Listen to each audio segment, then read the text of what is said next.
Welcome back to another episode of Making Connections, the show where a guest and I take a deep dive into a newly released machine video by reacting to it and then overanalyzing it literally frame by frame. In this episode, we're taking a look at, I don't know yet, a mystery project by Joel's Inventions, and appropriately enough, joining us on the show yet again, Joel's Inventions. Welcome back. Hello, everyone. I am incredibly nervous. It's a project I've been cooking up for 2 years now. So it's the longest I've ever worked on any machine project, and I'm wilding. I'm raring to go. I'm just excited to get into it, honestly. I am beyond excited about this project. Obviously, anything that Joel makes is premiere viewing, but anything that's been cooked up over the course of 2 years must see TV as far as I'm concerned. And I know very, very little about what I'm about to watch. And I'm very excited about it. It's been difficult. I've basically told a lot of people, like basically everyone in my personal life knows exactly what this video is that I've been working on. I've been showing them basically since the beginning. And the fact that the machine community is just completely in the dark to this like part of my life that really has been especially part of my life for the past year is just wild. Yeah, so I am ready to be informed as to what the title of the video is. Yeah, okay. This video is called The Pancake Flipper. Okay. Yeah. That doesn't tell me that much. Yeah, it doesn't, but, you know. How on earth? Is this just like, well, not just. Is this a Joseph's Machines homage? I can't reveal any details, unfortunately. We are going to have to just get into it, and you're going to have to go in blind. I guess we will. Okay. Well, I think I am ready to go in blind. Okay. I guess on my count, if you're ready. 3, 2, 1, go.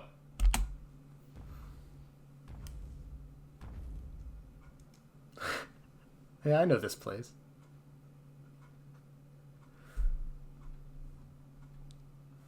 Okay.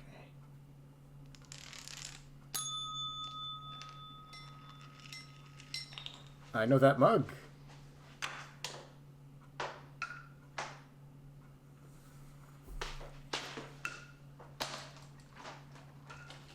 Canadian milk, spooky.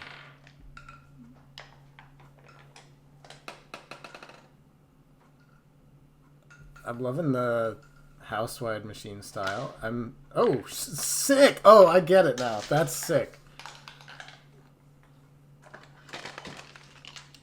Very cool. Very satisfying. Wow. Jesus. Oh, that's sick. That's so good.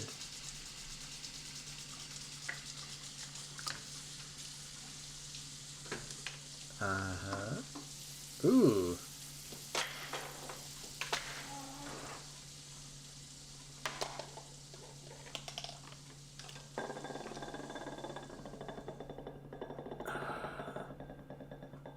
I'm still trying to grasp like what the concept is. Like obviously it's a pancake flipper, but is it a huge housewide machine, ScreenLink style? That's an incredible prop, though, by the way. We gotta come back to that.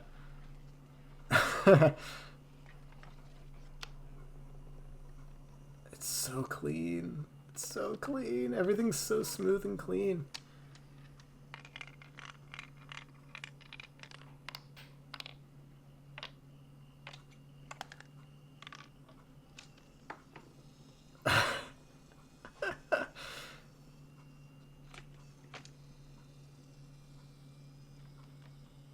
Ooh.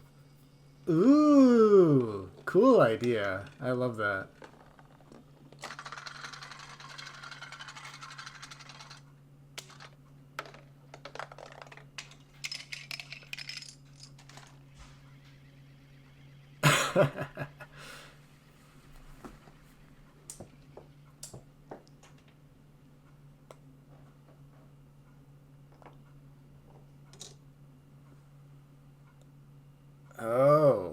Okay, wow. Using that as like a little cup thing.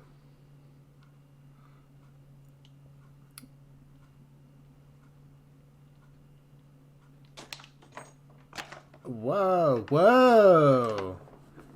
I didn't see that coming at all. Wow. Fun. Fun! Oh, cool.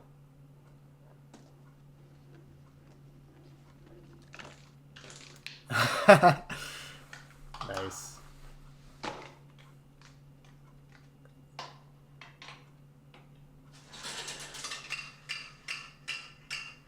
Okay, I'm starting to pick up on... So this is a huge house-wide machine in the form of a screen link.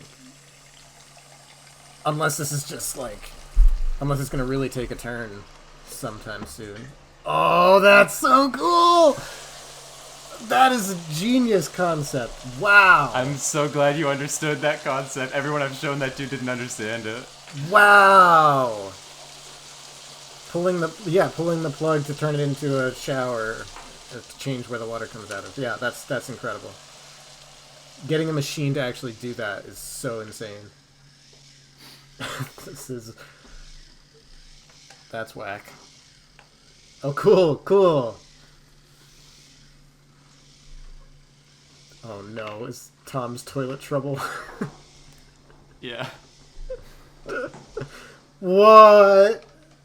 That's such a weird motion. Holy.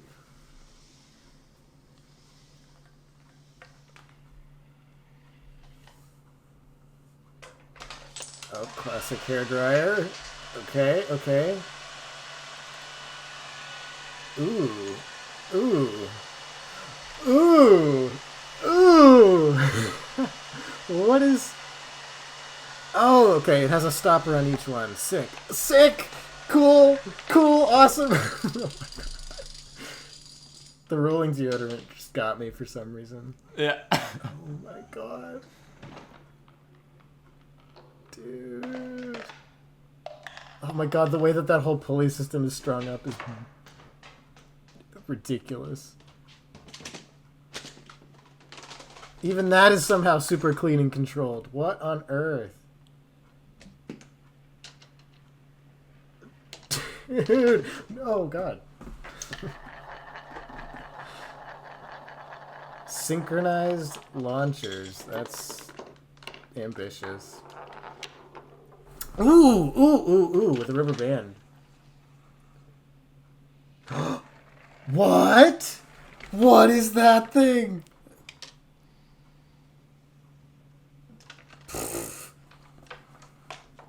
Oh, yes. Yes. What the... I didn't know you could do that! I didn't know you could do that. With the, what is it, pendulum thing that, like, wraps around. I never considered turning that into, like, a pulley system. Ooh, ooh. Oh! Oh, that's so, so clever. Dang.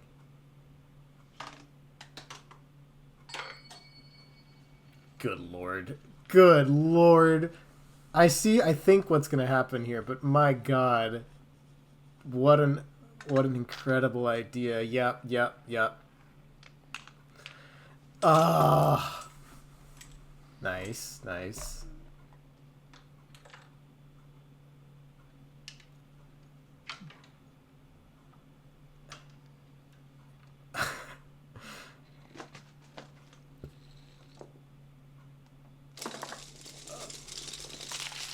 Oh.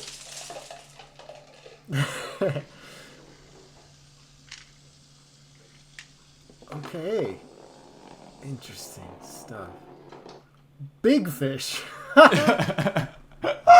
What in the world? Those so many wrenches.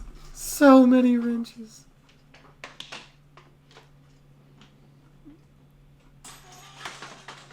What?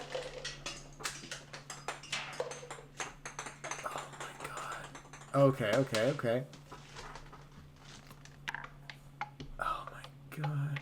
It just keeps going. It just keeps going. Ooh.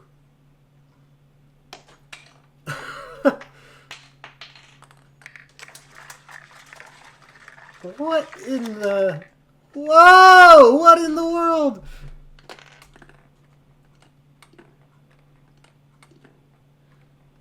Okay, what... How does this... Ooh!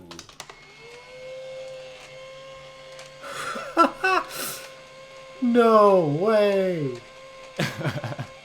No way! What? What? Oh god! Oh god! Jeebus!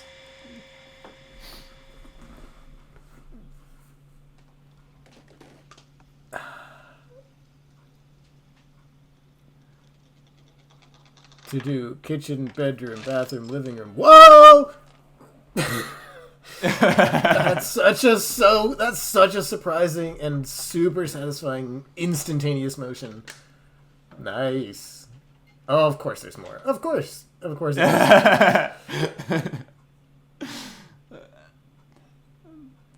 And what video is on the screen there? A homemade Jacob's ladder. That's wild. Ooh, ooh, ooh.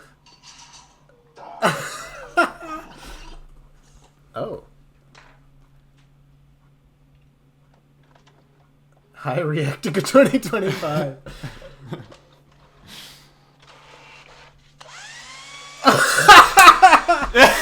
Oh my god! That's incredible.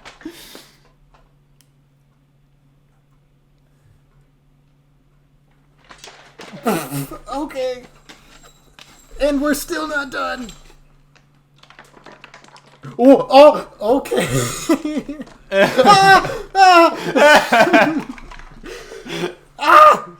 No, wait. I had that idea at one point to do that, but never mind. Okay. What in the world is this?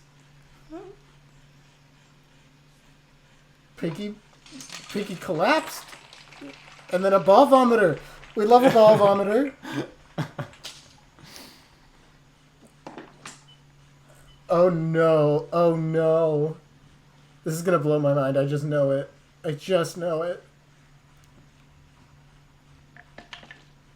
Okay. Okay.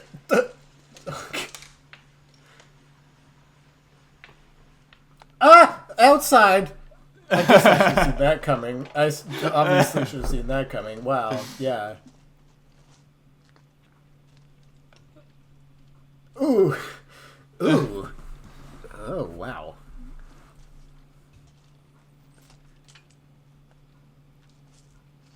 Oh, this is your idea from book opener to do a spinning one of these things. Yep. Yes. I'll be interested in hearing how hard it was to actually do, or if there was anything unexpectedly difficult about it.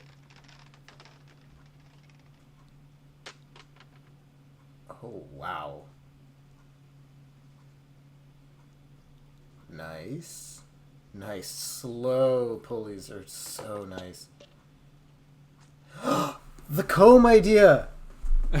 Oh, yes! A natural, integrated way of doing the comb idea. Nice.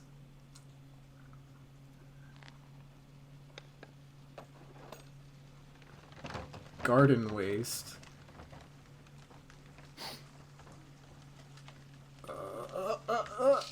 Hey, I know this table. Yeah. Odyssey music plays. Yeah. Oh my.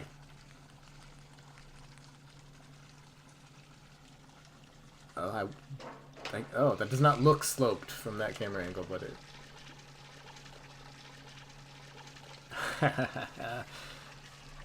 Nice. Nice insert shot.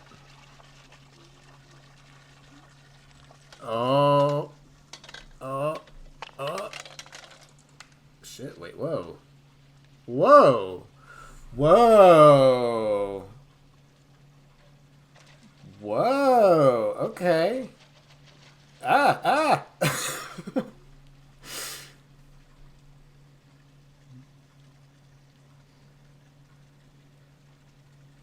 Jeez. I would have never thought this would be possible. Oh my god, that's just like a hollowed out pool noodle. Yeah, nice. The David Correas pool noodle. Yeah. No, those knobby balls are so unpleasant feeling. I don't know. I hate them. I just... Whoa, whoa, whoa!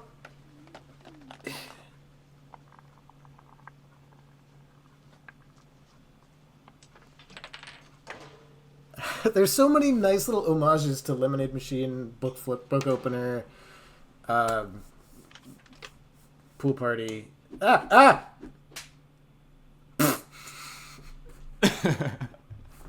Well, that was quite a reaction. Yeah, it was quite intense. You did catch on to what the overarching video concept was it took until section 3, but I think you did eventually catch on that yeah, it was... to be fair, I didn't want to speak out of turn and say, true.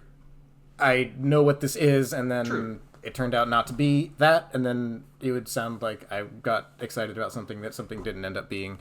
Like, I didn't want to say, like, oh, I know, it's going to be, like, 10 sections, and then it's only 5, and then I'm sad. Yeah. Like, Yeah. you know, I didn't want to guess, and then have it be less than my guess, and then it makes it sound like I'm underwhelmed. Okay, yeah, but no, that's fair. But yeah, you were I right. was pretty, I was pretty is confident going in, yeah. It is a Housewide Machine Screenlink video. And so the original inspiration for the video was actually ArmTech. Of course. The 2012 video that's like a machine Screenlink that goes toward a house. And obviously the machine takes heavy inspirations, and I wanted to make so many homages and things to all the Housewide machines that I've participated in over the years, and references to all sorts of stuff. We can get into the weeds of the overall sections, the sort of weird sort of weaving section themes that are sort of individual for each one, the sort of process and the order of making things. But yeah, it's been 2 years in the making. The very first machine that I started making was in late September of 2023. And so it's been quite some time since then. Jeez. I will say, going into this, all that I knew was that it was some kind of mega project with, I think it was 6 was the number, distinct sections, which I'm now grasping is... I think I did say 7, but maybe I told you 6 early on. Well, you were doing like, X out of 6 or something on Discord and on Instagram and saying like progress updates. Yeah. So 6 was the number that I had in mind, which I'm now grasping is like the areas of the kitchen, living room, dining room, outside. It is it is 7. It is 7. I don't know why I was thinking it goes 6, but it goes from kitchen to bedroom to bathroom to living room to laundry room to office to the outside. And there's transitions in between as well that sort of took time in and of themselves, but there's basically 7 sections, and I guess I'll speak more to that. It's actually more than 7 sections. You can actually split this video up into 12 full-length machines, because there are sections where I didn't necessarily build the entire section at once. And we can get into the kitchen section if you want. We can start with this intro, I guess, because the kitchen is actually one of those sections where it's 2 machines in a row. It's 2 machines in a row, and they were not built concurrently. No, not at all. They were not built at the same time. Okay.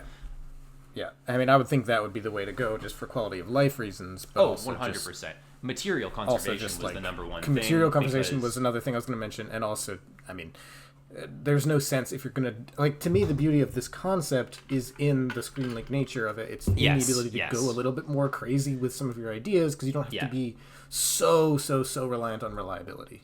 I'm very glad that you don't have to like make the 106th trick in the machine be a perfect 100% reliable, and you can make everything throughout the entire thing kind of crazy, and it opens up a whole different amount of doors.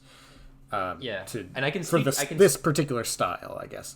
And I can speak to that a little bit. I know you kind of joked about 106th trick, but by my count, my definition of a trick, there are 92 tricks in this video. It is. It's quite a long video overall.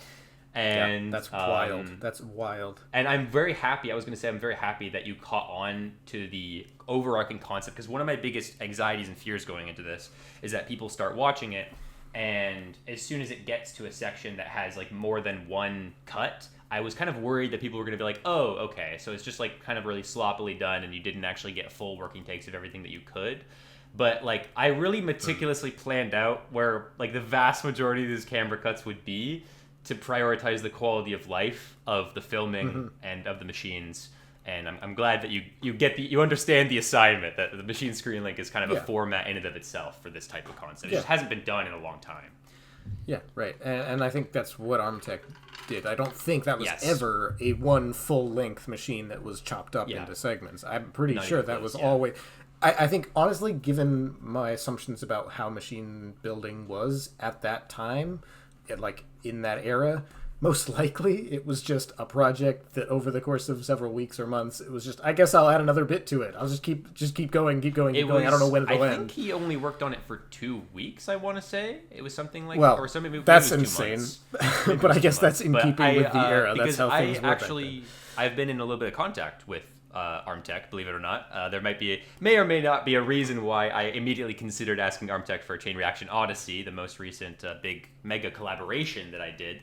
That's been in the works for the past year, and that's because this video has been in the works for the past 2 years. So this video has existed long before even the conception of Chain Reaction Odyssey. So I got into contact with Armtech, and Armtech mentioned that he built that project when he was 18. And it was a whole wild time, a very, very long time ago, and he kind of scrambled to just get all these segments done. And yeah. This is beautiful. Obviously we should start with going through section by section, but just some more overarching thoughts.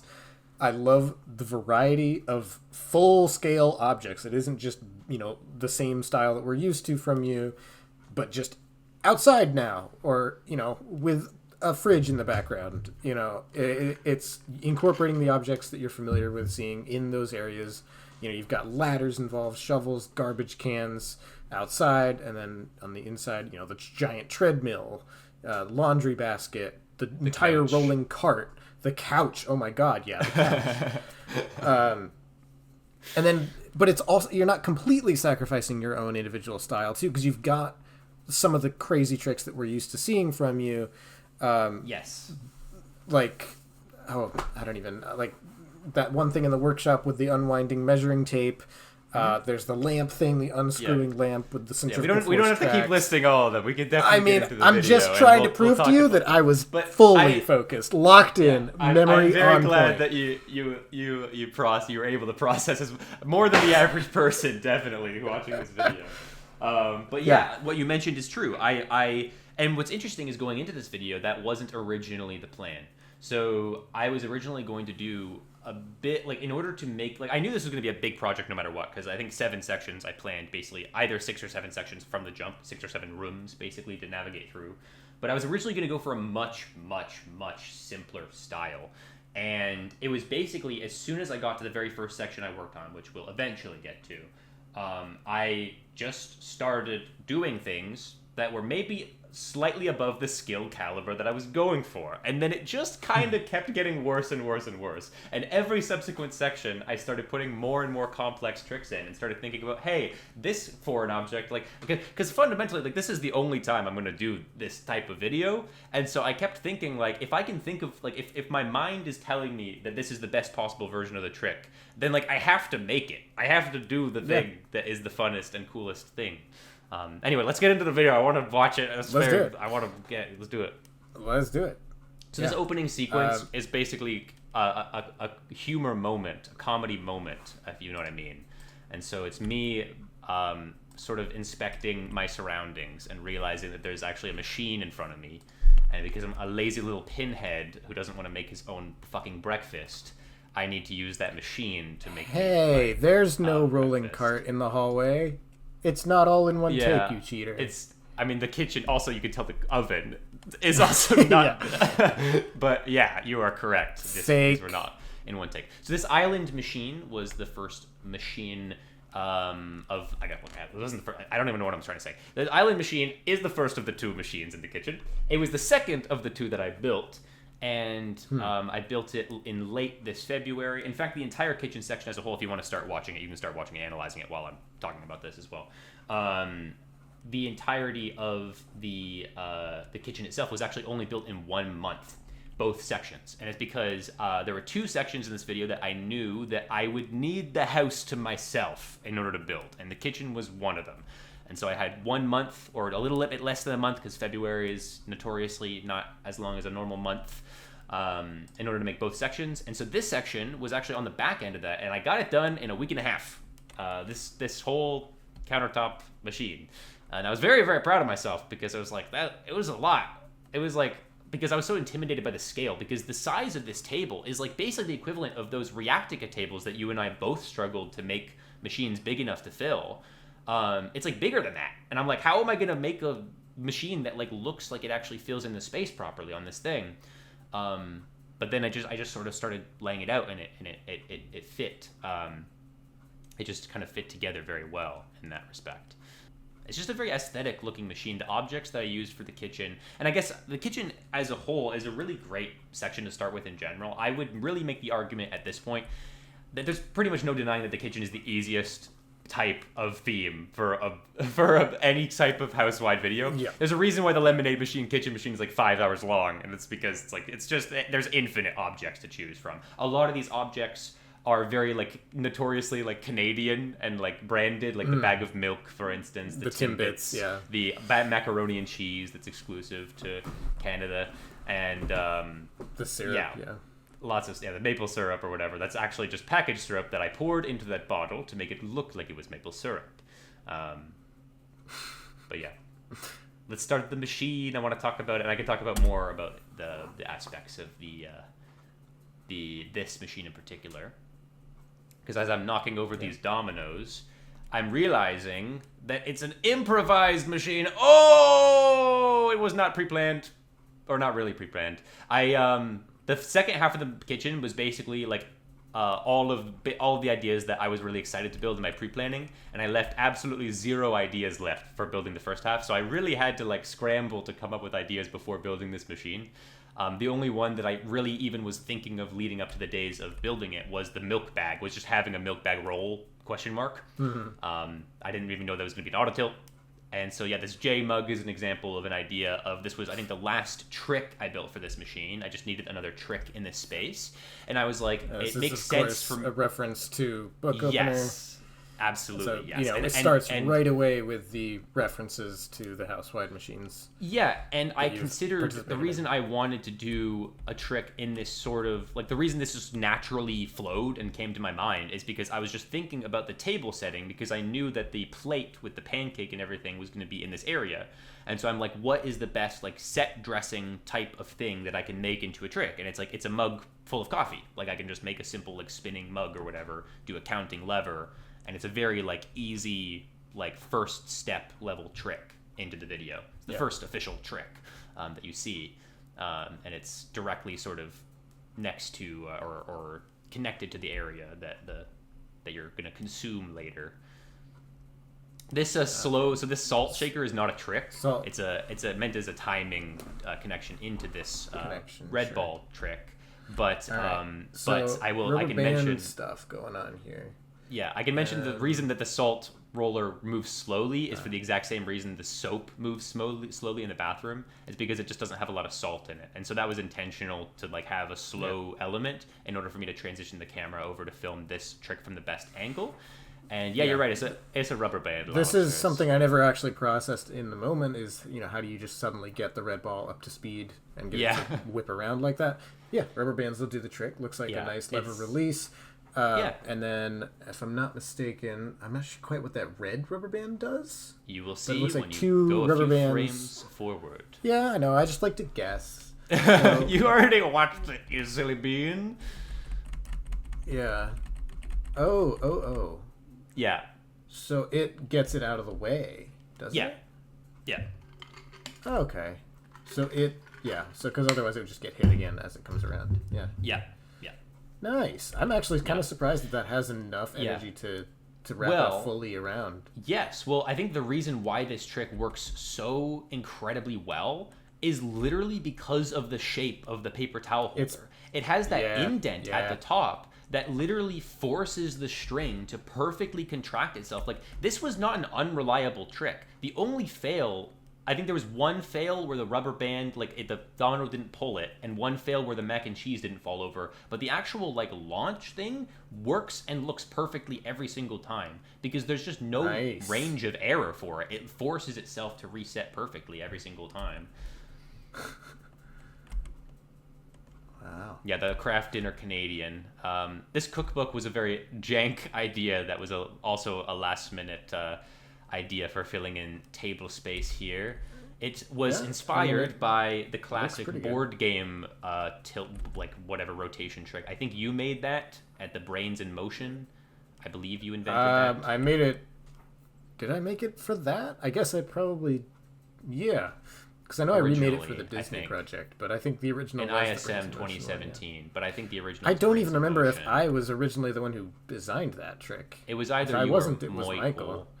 It could have been Michael. It could have been Michael, and that's perfectly fair. Then this is a trick inspired by the stick trick domino dude. And then the milk bag rolling is classic. Canadians have milk bags, and so I really wanted as many like. There was a few overarching goals with the machines, and these didn't really start formulating until I started working on the second section that I worked on. I believe the kitchen overall is the 5th section that was fully completed. I want to say it's the 5th overall out of 7 that was fully done. But it wasn't until... Yeah, it was the 5th overall.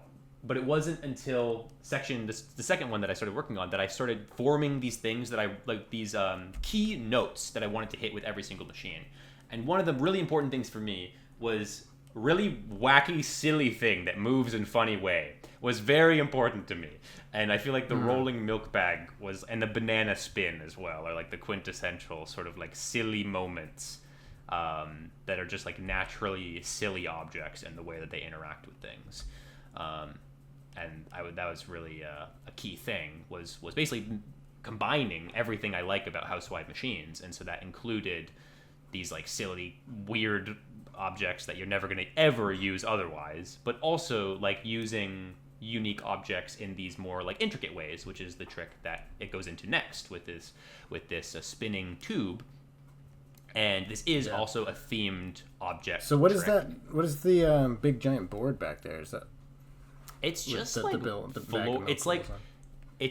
it's those tiles that I had for like when I went to university to build machines. I brought those tiles, and then they're covered on just a board, like an actual wooden board. Mm-hmm. Yeah. Because it doesn't look just it doesn't. Yeah. Yeah, it's just to make it more aesthetic, like to make the board look better, basically. Totally. Yeah, and then the Timbit's classic. I did want to actually use a Timbit. Genuinely, I tried. I promise I tried to make a trick with a Timbit. It is impossible. They don't roll. They refuse to roll. So I needed to use an Epco ball, but it's very sneakily. It almost is Timbit if you bite into it and you have platinum teeth. This is crazy. This trick is amazing. Yeah, this was an improvised, like I literally just I was looking around the kitchen for foreign objects, and I just picked up I found these like corkscrew, whatever, like bottle or cork removers. And I just like put them together, and I'm like, what if I like intertwine them? And then I just like did that. And I'm like, what? That's like a way you can do a natural spiral dropper? Like, that's crazy. Yeah, I am 1000% confident that if I had noticed that, or if I had played around with these objects, I would not have thought of this idea. Well, I didn't think of it. I played around with it and saw it. Like I didn't. No, that's what I'm saying. Is if I did that, I would have just been like, well, that's useless. Yeah. I don't. Yeah, I'm not that intelligent. I think you are. You don't give yourself enough credit card, a library card. I don't think I would have thought of this. And yeah, this is the quintessential, like intricate trick of this particular machine. This is like the one, like it's a track trick. And this completely caught me off guard. This completely the drop caught me at the end. Yeah, I did not get it until it happened, and then I realized what had actually occurred. Yeah, And it's then pretty my cool, brain eh? just went, oh! Yeah, Like, and it those just bottles clicked in there that are moment. I love they're it. not wine bottles. They are meant to look like wine bottles because of the aesthetic of this trick and to make you recognize that it's cork removers. I wanted them to look, but it's olive oil bottles, so it's not actually. That's so smart. Yeah, I just wanted to. That's just a through line throughout this whole thing. Is just the way that it's decorated. Yes, is amazing set dressing. as well. But in this particular instance, it's just a very obscure type of set dressing that you don't usually have to do very often because these foreign objects are just very tiny and you don't notice them. I wanted some set dressing so that people would recognize that that's what the foreign object is, basically. Nice one ball path trick too. Oh, that's a really, really cool. Yeah, it's a really nice sequence there. And then this tongs is funny. Ending on a palm shot is not the wisest choice, but I can assure you it only failed once. And it, like, genuinely, it only failed once. It was pretty reliable overall. Yeah. The release for the tongs was super consistent. Little rubber band thing, so. And, of course, bread cutting board, because that exists, apparently. This trick is crazy. The ice dispenser is crazy. So the wrench just falls on the floor? Yeah, well, it falls into a little towel bin that I have positioned so it doesn't make any noise. Yeah, okay. But the ice dispenser trick, the origins of this dates back to one of the first machines I ever watched, which was Steve Price's Rube Goldberg machine number 8 in the kitchen, where he starts with the ice dispenser. And I'm like, I don't think anyone's ever done an ice dispenser as like a connection between things, like an actual like trick that has a start and end. And so I really wanted to figure out a way to get it to work. So basically I just removed the entire ice tray, and there's a little hatch that basically opens up to release the ice. And so I just put one singular cube in the bin each time for the reset. And the way I opened the fridge without like disrupting any like that track, there's a track in the way, obviously, that's like secured to the fridge, except it's secured with magnets. So it just flexes. It flexes around. And so I can reset it really easily.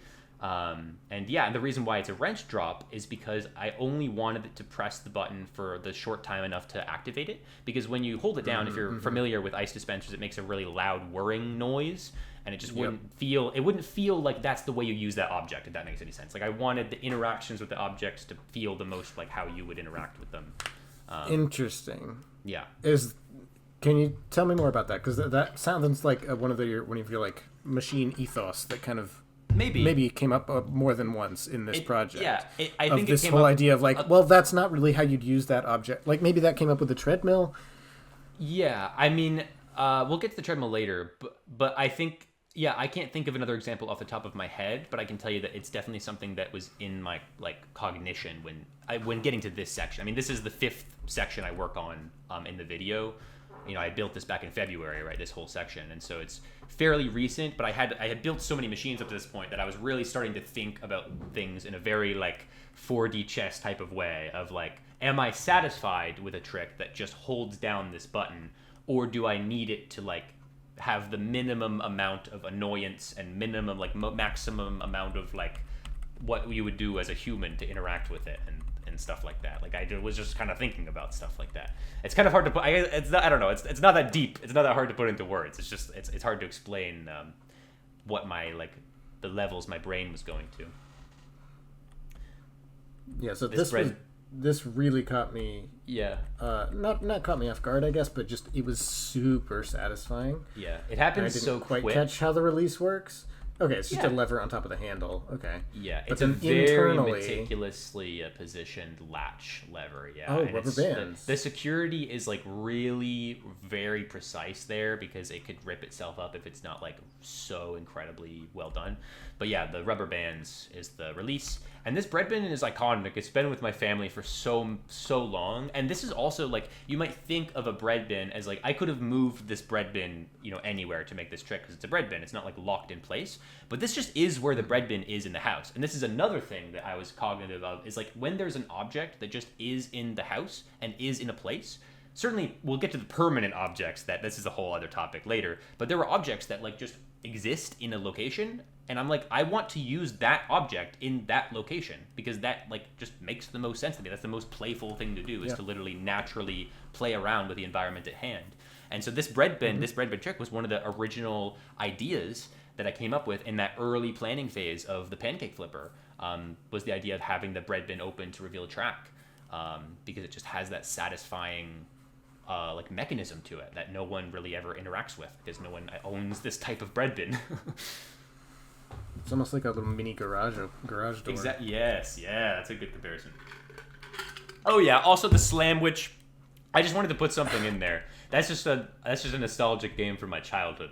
So, and I wanted something food related in there, but I don't have any, like, I don't have food props, dude. Like, I don't have anything like that. So I just like put a Slamwich in there. You know what I mean? We all do. Yeah. But yeah, it's just funny. I love the way that the lid separates the track and then it just like jumps over the Yeah. It's very, very precise there in order for it to be smooth along the entire section of that track. So that's what a domino looks like. That is weird. It's a weird shaped domino, but you're right. It is a domino. And thank you for very clearly labeling it. And this is a completely janky trick that's very professionally made and looks very cool in the final take. And looks very cool on my phone and whenever it worked properly. But because of the weird properties of bananas, was very difficult to get any degree of consistency with. I'm sure you can understand. So it's designed to do a couple of spins before the string lowers itself, and I guess it's not a string, probably, right? It's a string. What is that? It is? Okay. Before it lowers itself enough to just gently press down on the domino board. Yeah. Oh god! And then what does that do? It's just latched underneath. How is that holding? The domino board is the thing locking it in place. So as soon as it pushes it down, I see it. I see it there, attached to the red. Yeah, because you see that it's rotating that way. So and then it's just on top of a spinny platform. I'm assuming. Yeah, exactly. Yeah, but what's interesting about the banana is I also had to design this trick because bananas. It's a real banana. It's not a prop banana. This is a real actual food item in machine.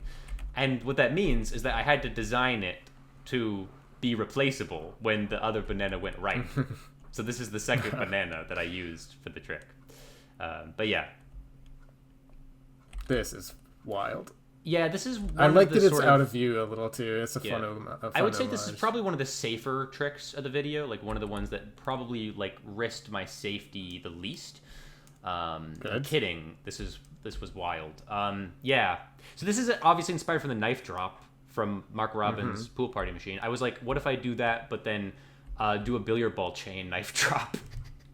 And so how does this work? I'm assuming there's going to be behind the scenes footage of it. In the behind the scenes you'll see it. It's basically this really meticulous, and this was super. Are they attached reliable. by fishing line? They are attached by clothespins that each individually press. So there's little string sections at the top of each knife. That little white part is not natural. That's like it's inside a clothespin, each one. And so it's a very meticulously constructed, connects weighted domino chain that hits each one by one to release it in the order of 5 in a row. And they all release the exact same way. There's also a little bit of glue in each of the strings to keep them positioned. And I had to sharpen the knives as well with a knife sharpener because a couple of them in the early tests would flop out. And that's also why that gate is there, where like at the top you can see 4 of the knives like are sort of positioned in that like gate section. Because they're so heavily counterweighted on the upper side of the knife that I'm like, I need them to be sticking into the wood, but they don't always do that. And so that's why that's there. That's crazy. I love the spice up of this trick. It's one of those, so it's super iconic and you just get it instantly. You're just like, oh, that's an homage. Yeah. Yeah, for sure. Then we've got, and then weight falls off and releases the pusher for the frying pan, which I'm assuming is also mounted on a spinny platform. Yeah, classic. It threads the needle of the water wheel. Constant. That's so genius. I didn't notice that it actually just pushes the faucet. And this is and I was so proud of this. And using a can as a pulley point. Oh, and this is where we get to. This is like the water tricks in this video. So the reason why this trick is so good and so smooth is because this is the 5th water trick I made in the video. And by the point after you've made 4 water tricks for a video, you start to learn the ropes a little bit. You know what I mean? You start to understand, maybe this is how I should do it and not any of the other awful ways that I attempted to do it. So this was just lovely. Yeah, this worked super well. I'm assuming it is mounting tape in the bottom of the sink. I'm assuming. No, there's no tape. So how is it attached in the sink? What do you mean? The structure? It's just positioned. Yeah. It's just okay, and it's And that also, the reason why is because once it fully extends, you need some degree of flex so it doesn't tear up the connects or tear up the string. And so that, like, basically because it's a structure that's just in there, it'll like lift up the structure slightly as a shock absorber once the water has fully spun the wheel. So it kind of needed to be not actually like taped in, because obviously the double-sided tape also just doesn't, it's not waterproof.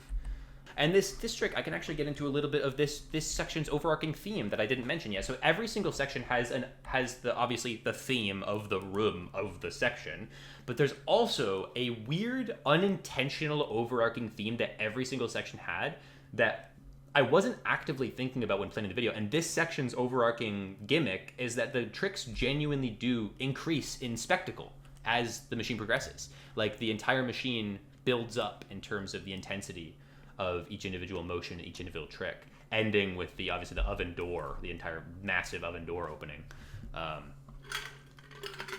But that was just a weird, like, overarching style of this machine that makes it stand out. Yeah, I think, I don't know why this stands out to me, but I do love that there was no concern at all about getting the ball wet and getting the lift arm wet. I think it's just a funny touch that just adds a lot of whimsy to it. Yeah, it's just really cool. Like, I just like the aesthetic of the water. I really wanted to just make beautiful water tricks, and so I gave myself lots of opportunity. That one might be my favorite, just because we've seen like faucets in housewife machines several times, and this is definitely the most spiced up.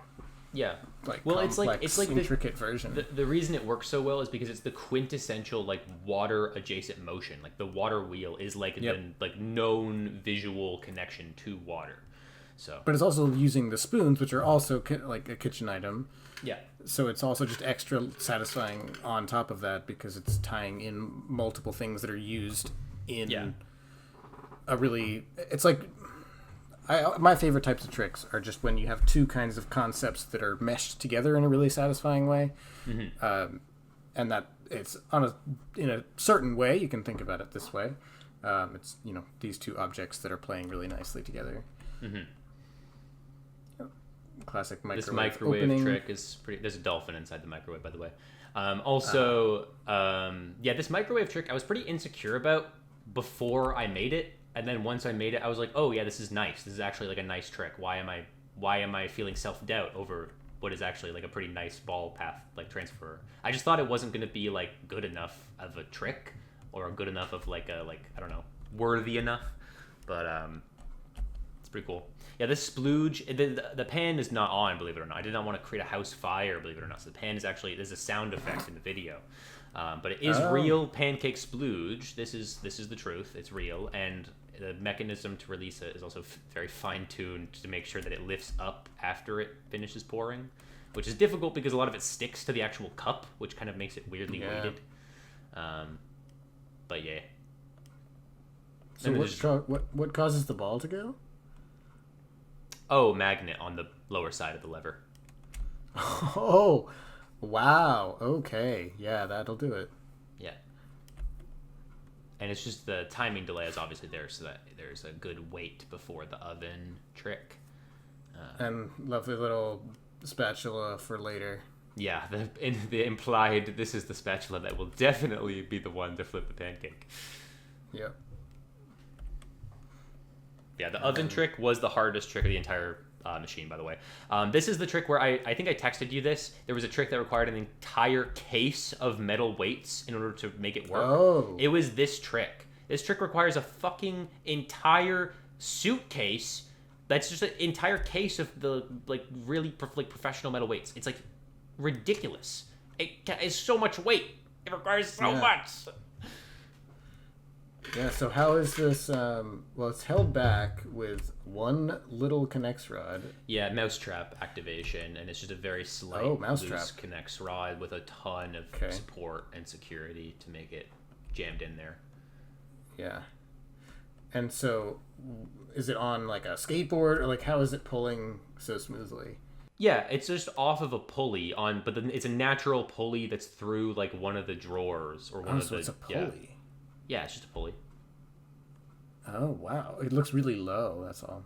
Yeah, it is pretty low. Yeah, it's like So it's really it's as far up as it could possibly be lifted. Yeah, the reason why this is the transition is because I had to do it because I made this before I made the kitchen machine.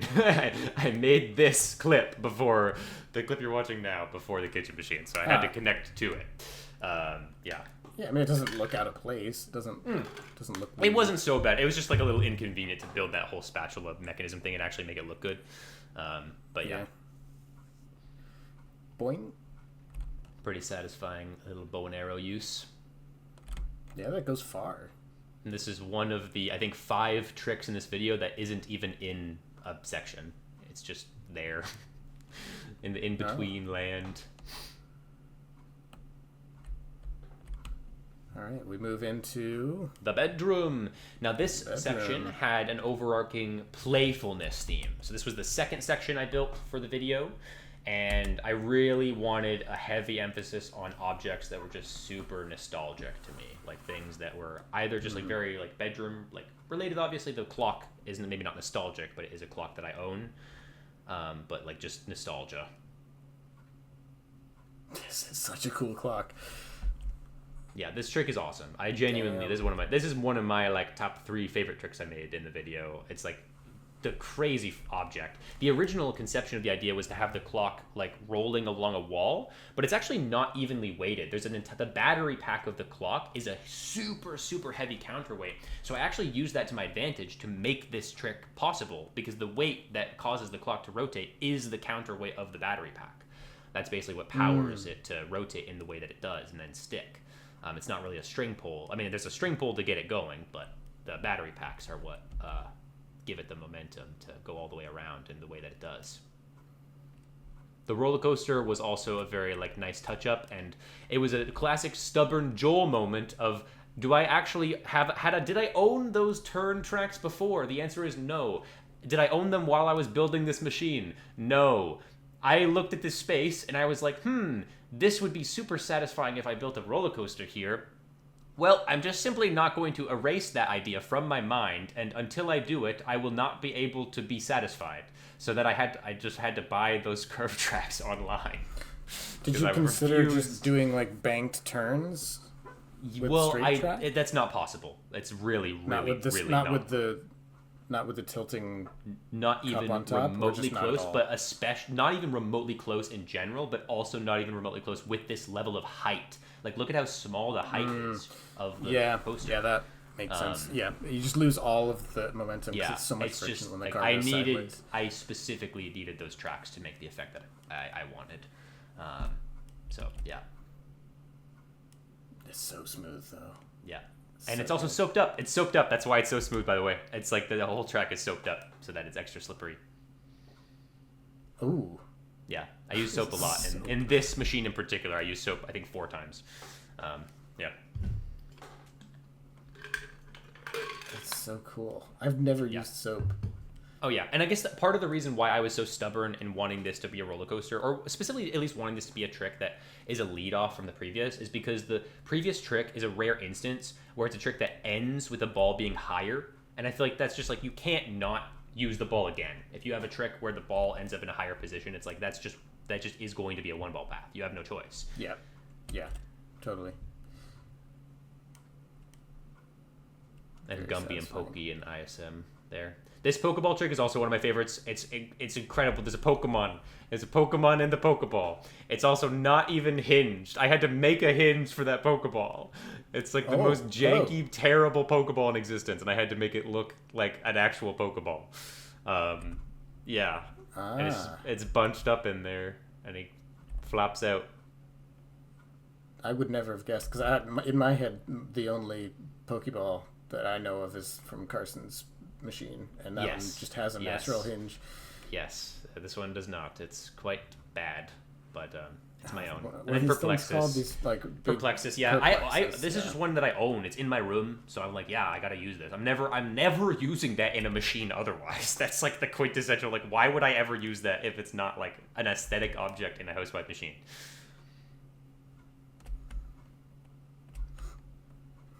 I love this card cascade trick. It's Lots of Pokemon theming. Also, the Jolly Penguin from ISM 2016.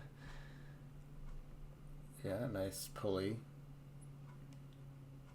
Bomb. Yeah, this was also in the conception for this section. I really wanted like a satisfying marble track somewhere in this bedroom, like a really like I Spy like combination of different things, like hybrid, like very smooth 5 Mad Movie Maker level like marble track moment.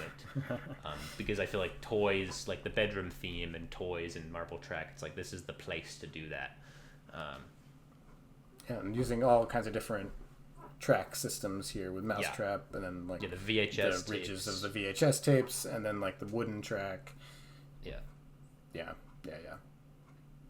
And then the DS trick was just a little add-in because I thought of it and I was like, might as well. Yeah, that looked pretty easy to do. Relatively, yeah. Now these tricks on the top here's your intricate one. Were very difficult to do. I'll reveal one of the reasons why right away. The entire top of this is like curved. It's not a level surface. This entire top platform is like completely curved. It's like an inward concave curved surface. Whoa. So it's really hard to build on. What is it? It's just a go back chest. Go back to when the train is activating, when the train's pulling, and you can see that the actual surface of the cover is to when the train is released. Yeah, and you'll see that it's like a curved table surface. Yeah, you can see it right there. Because it's like bent, or is it? No, that's just the way it's designed. It has a natural. You can see that on the left and right ends, it's like up, and then in the middle, it's down. Like if you look at the right side of it, yeah. That's so broken. Yeah, it's not ideal, but I needed to use it because it was there. So. But yeah, what's this released for the train though? That's it basically is on. It's already on, and then it's like positioned so that the back wheels are just elevated, like levitating. Okay, basically, sure. So yeah, so it just drops the back wheels on the train. Yeah.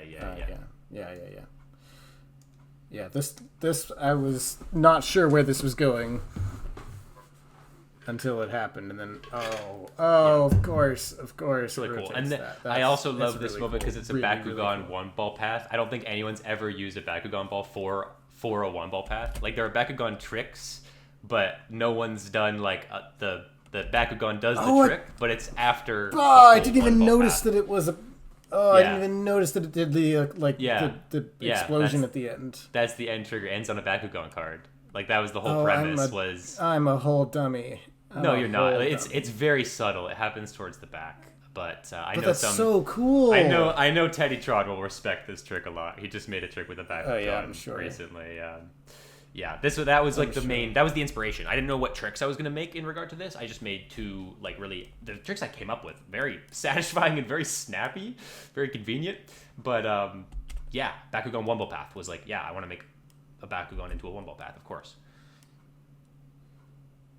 I just like the way that these books are arranged too. They just look so. Yeah, those are K-pop albums, and this machine was made so long ago. So this machine was this entire machine. Oh, I can mention as well. This is one of the only sections where this is one machine. This was all made at once. This entire section was all built at once, and it was also the one I built it before Reactica last year. So this was already done. This machine was already fully completed. So I have more K-pop albums now, but I had 2 at that time. So I just put them on display. Nice. I like the way the way that they're arranged. They look sort of happenstance. Like I said, they just kind of look arranged the way that you would find them in a house, rather than a way that you would deliberately stack them perfectly aligned. Yeah, I wanted all of that throughout this machine. The stuff that looks like it's going to be there, but maybe I positioned it extra specially. Yep.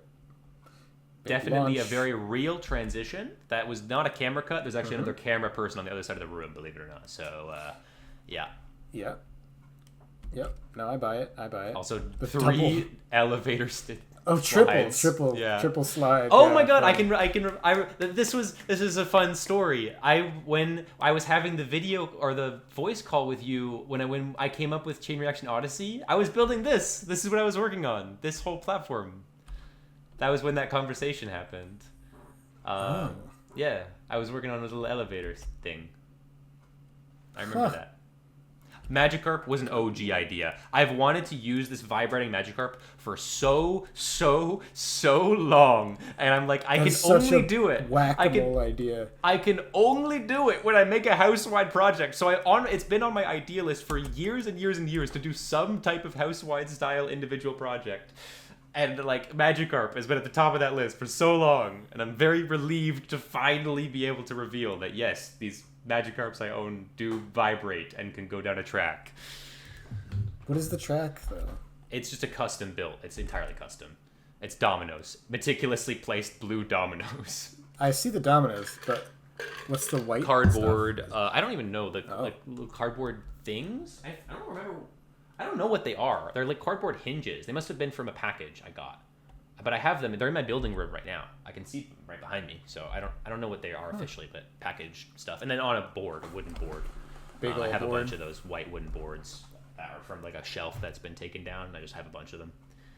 Mm-hmm. Yeah. And then big, small to large. Yeah, clothespin release there. The and then this zip line, there's 2 little wheels on it to make it smooth. Because if you do I one love pulley, the t-shirt it's like quilt though. I see my little cameo there. Where? Oh, the t-shirt. Like There's also it. Poplio's on the bed as well. That's where Poplio is in this video. Yeah, all the t-shirts on my kilt. This is a trick that Gabe came up with. So this is the reason why the boo is in the upper left corner is to signal that this is a trick that Gabe suggested to me. So notoriously, our friend Sergey Balatji has an idea list of over 100 plus ideas, because he like comes up with one like every day basically for his entire life. And I was struggling to think of an idea to use with the spiral rod. I was like, Gabe, I'm making this like machine right now. I'm like using the spiral rod. I'm not really sure exactly what I want to do with it right now. And he was like, why don't you just do that trick that Lyle made at Reactica 2022, but with the spiral rod?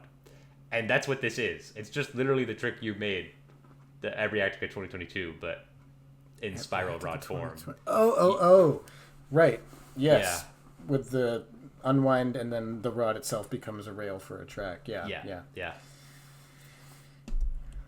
Yeah, that's such a weird... That's a weird inspiration. Yeah, that makes sense though. I notice it now. Yeah. Oh gosh, yeah, that's so sick. Okay, it becomes clear to me now. Yeah, because the actual tilt both makes the rod become the track, and it also is the motion that tips the ball out of the cup. That's like a lovely little double purpose, double use. It feels very cohesive now that I'm noticing that. Yeah, it's just a really like nice. It also is another trick that just like works for this video in particular because of how slow like the motion of the thing is. I don't know that trick would work super well for like a screen, like a traditional tabletop. Like it is a traditional tabletop type trick, but it works particularly well for this video because of its pacing. Like I think it just kind of like has that visual note to it that fits in this space. I think it kind of takes up that little bit of height that the mirror and the t-shirt provide. It fills in that sort of space really nicely. Mm-hmm. Yeah. Is this big giant thing that falls over just a shock absorber? Yeah, and it's unfortunately very necessary. Yeah, I buy that. I can understand. This is also an extremely nostalgic object. This is like this is the game Simon, like just the classic Simon. Yeah. Simon. This is a Simon toy that I've had since I was like 5 years old, and it still works. It's just a very, very nostalgic object. And I made a billiard ball trick out of it. Also, one of my favorite tricks I made in the video. It has just such a cool like flowering effect of the billiard balls. That it's very Contraption King-esque. This feels like a Contraption King trick. Oh, it totally does. Yeah. The color scheme helps a lot with that. Yeah, for sure. Yep. No, that you're totally right now that you mention it. This is very Contraption Kingy. Yeah. Also, this sock monkey is also probably the most nostalgic object in this whole machine. That was like the stuffed animal that I slept with as a kid. Lovely. Like that was like my his name was Coconuts, and he's in the machine, and I'm very happy. That's so cute. Show him off. It's adorable. Yeah. That's really adorable. And the pointer fingers, this was one of the, there's a few examples of tricks like this. The pointer fingers in a row is one of the examples of like one of the sort of filler tricks that I had planned. Like I had a couple tricks that I didn't know what section to put them in. And so I just kind of used those tricks when I felt it was appropriate, and I felt that the pointer fingers on the carpet was just a good way to end in this section. Because it's just it wasn't like specifically planned for this section. It was just an idea I had.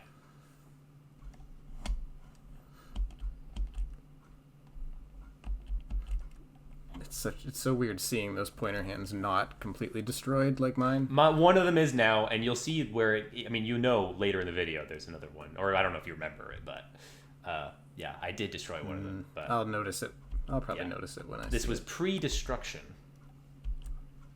Oh, so we're headed into the bathroom now? Yeah, this is the bathroom. I like that you see the transition out as you're coming in. It's fun. Yeah, and the audio mixing was hell on this whole shebang. But anyway, this machine was also two machines. This is two machines in a row. And this is interesting because this half, the first half, was built pre-Reactica, and the other half was built post-Reactica. So I had this half of the trick, this half of the machine done before I went to Reactica last year. That was like the last thing that I built, was this weird shower trick that I wanted so desperately to talk about my experiences with, but I couldn't. But yeah, the bathroom, the overarching theme, the unintentional theme for this section was chaos. Like every single trick ended up being so chaotic in like the best possible way that like it was just like the objects at my disposal were just the most cursed things. And yeah, the towel rack was quite difficult. The original format of this trick was not... I built an entire trick actually that I completely changed, this towel trick. It had the same mechanism, like it did the same thing to the towel, but the track system was completely different. The mechanism was completely different for releasing it. And I redesigned the entire thing simply because I just didn't like the pathing system. It just basically, it wasn't a multi-use trick. Like this is a multi-use trick. It uses the toilet paper tubes at two different heights basically to get the balls to go at different locations. And the height difference is made possible by the towel rack or the towel lifting up. But yeah, I wanted to make sure I put in a lot of effort in a lot of ways, that are very small, even to the tricks that people might not remember at the end of the day. I put just a lot of work in. Yeah, working with towels is just a disaster anyway, because it's so hard to secure things to them. Yeah, thumbtacks. I put thumbtacks through them, and there's little things behind the thumbtacks to keep them in place. Oh, okay. Yeah, that doesn't seem too bad, actually. That seems like it would work well. Reasonably? Yeah. It looks like it works well, and that's all that matters. Yeah. Okay, so classic shower curtain. Big giant shower curtain reveal with not a weight in sight. It's there. Just trust me. It's there. It's just behind. It's out of frame though. It's behind the curtain. Oh, it's okay, and behind the curtain. Yeah. Magic. Oh my god, the weights for the shower plug. Yeah, I can explain this mechanism. It's because this faucet was broken. And okay, what's so funny is 2 months I think literally 2 months after I made this machine, that faucet permanently broke. Because I think when I was making this machine, it was already in the process of breaking. Because that faucet, the bathtub faucet, was so hard to pull, even with your hands. It's a difficult faucet to pull. Like it's one of those really old squeaky ones. We have since got it replaced once it permanently broke. But thankfully that didn't happen during the making of this machine. But basically, if you wanna go up to when that starts, when the magic happens, so here, we can wait for the. It is a joint the domino rally delay. Here. Yeah, so two things are happening. So let me see if I can figure this out. Yeah, Let's see if we can there's figure this two out. So things that need to happen. Mousetrap. Okay, Mousetrap releases.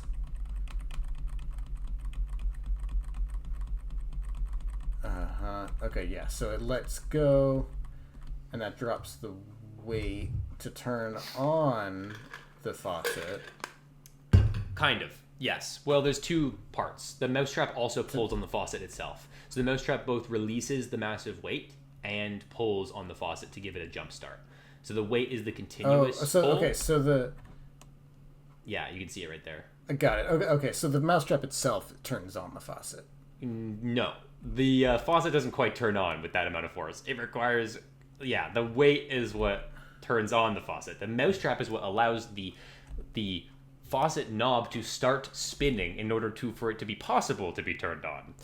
Hence the jank nature of this faucet. But yeah, basically. But yeah, this was one trick that you caught on to that I was so worried people wouldn't understand it, and I'm so happy you did, because that is the concept of the trick. It is a self-powered shower. It's like the whole concept was that the water from the faucet, I was like just in that area, and I was like, obviously I have to use the faucet in some way because it's a permanent object. Like, that's kind of the whole theme with this video, is the big objects. I use all of them.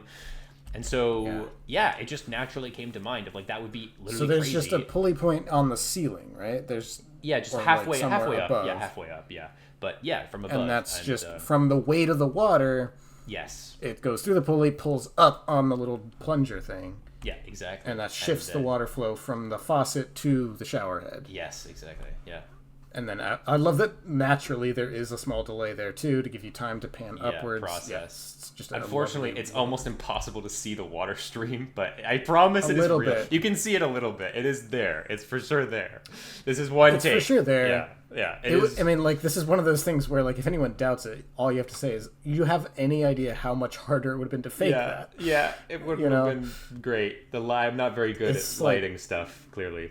So in editing, that would have been even harder. I mean, water is just impossible. And you're not going to, like, put food coloring in the shower water. Like, how are you going to do that? So... I mean, that's a solution for some things. It's very funny that you say that. But, yeah, we'll get to that later. But yeah, the ducky is very cute. It's actually on It's not just the duck, because classically rubber ducks don't actually move. You and I have both experienced the trauma of that from pool party machine. Pool party flashbacks. But this one actually has one of those little mini shuffleboard pieces on the bottom, and so it actually naturally moves pretty easily. It just has to be like it's basically the perfect slope where it can't go down by itself, and it just needs something nudging it along. And because it's a very frictionless surface, the mini shuffleboard thing, and that's what allows it to glide along really easily, and that's what allows a simple small stream of water to be able to push it. And this is my favorite trick in the video. This is like Is it really? Wow. Yeah, this is fucking crazy. You know how long this took me to get it to work? You know how crazy the counterbalancing of that thing is, Lyle? Like, look at it. Literally look at it. This thing weighs like it's huge. How is it balanced? It took so long to get that to be balanced. It was wild. Is this a walk? This is not a natural. This is not okay. It's not a toy. I made it. Exists. It's completely. So this is a flamingo garden ornament with its legs chopped off. Or with and then you yeah. And then you've made new legs for it to do this. That are a walking leg trick. And that makes it so much cooler. Yeah, it was inspired by like that classic, that like old man, that iconic YouTube old man that reviews toys or whatever, and he showcased this one walking duck, and I was like, I want to make a walking duck trick. And it wasn't until I was just in the dollar store getting some mouse traps that I saw the flamingo, and I was like, oh my god, what if this is fairly lightweight, like what if I make the walking mechanism with this thing? And then it took so long to get, like, there's so many components to this that, like, the journey of making this was literally, like, 10 hours. Like, it's crazy. Like, some of these tricks we're going to gloss over, and I'm barely going to speak about them, but genuinely every single one of these tricks, like, is an entire, like, days and days of my life. And this is one of them, where there were so many solutions to work out with this walking flamingo. The final, like, literal kicker that makes this thing work is there's a little mini spring that I took out of a flashlight that's between the legs, and that allows the base leg to actually kick out every single time without getting stuck underneath. It's also soaped up. There's soap underneath that leg so it can glide along the track more easily. There's a secret counterweight that's attached to the forward leg, but it's behind the flamingo to give it the weight to actually kick out consistently once it wants to kick out. There's so many things, and the entire thing is also balanced. Its center of gravity is the center of the walking legs. Like, it's very difficult to explain that, like, something that looks like it works normally this is not something that physics is supposed to let you do. This was a big accomplishment. I need to emphasize that. That makes this so much cooler. I don't know why I just assumed that this was a toy that you just had. This was also a trick that I showed Jade this trick at Reactica. I did show Jade this trick. Oh my god. In its conception on my phone. And after this take, it also permanently broke because of the water damage, but we're not going to talk about that. After this take? Yeah. So this got you to the end of the machine. This is the end of the machine. This is the last trick. Yeah. I mean, no, I mean, the last trick is definitely the when it exits the bathroom. I mean, yeah. Jesus, that makes this so much cooler. That just makes it so much cooler. I am so stupid for making this loofah. It failed like 50 times. I don't know why. I insist on using every object, and I'm like, I'll just start it with a loofah rolling down. This will be so fun and whimsical, ha ha ha! And then I suffered greatly as a result. And it's just a loofah going down a track. Yeah, I don't. Yeah, you could have done any other number of motions with that loofah. Yeah, but rolling was not the best choice. Yeah, but it is a rather goofy choice that I do not regret the aesthetic of, but perhaps regret the experience of. Fair. I like that. I like the way you phrased that. Yeah. Yeah. Hairbrush I just found downstairs, bathroom. Yeah. Sure. And then spider. So the conception of this was, this trick has a name to it. This trick has a very peculiar name to it that rhymes, and the reason why I made it is because of its funny name. Can you think of what the name of this trick is? Toilet spider. No. I don't. It's a hex bug on a connects bug.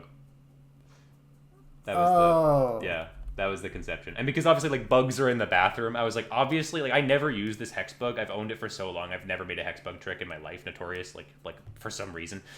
And I was just like, I need to make a hex bug trick, and it's gotta go in the bathroom, because bathroom is where the bugs are. And so, like, if I make this big, like, mecha spider, this is also not designed, the spider mechanism is not designed by me, by the way. It's designed by, I'll reference, it is in my description, someone by the name of Ahmet Yilcin, who makes these crazy Kinect contraptions that I just started watching on, like, I found it on YouTube Shorts or whatever. And so the spider, it's not a tutorial, I just basically looked at it and was like, okay, I guess I can try making that.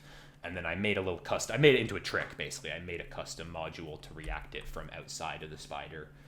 And then made it like a mecha for this hex bug to be riding.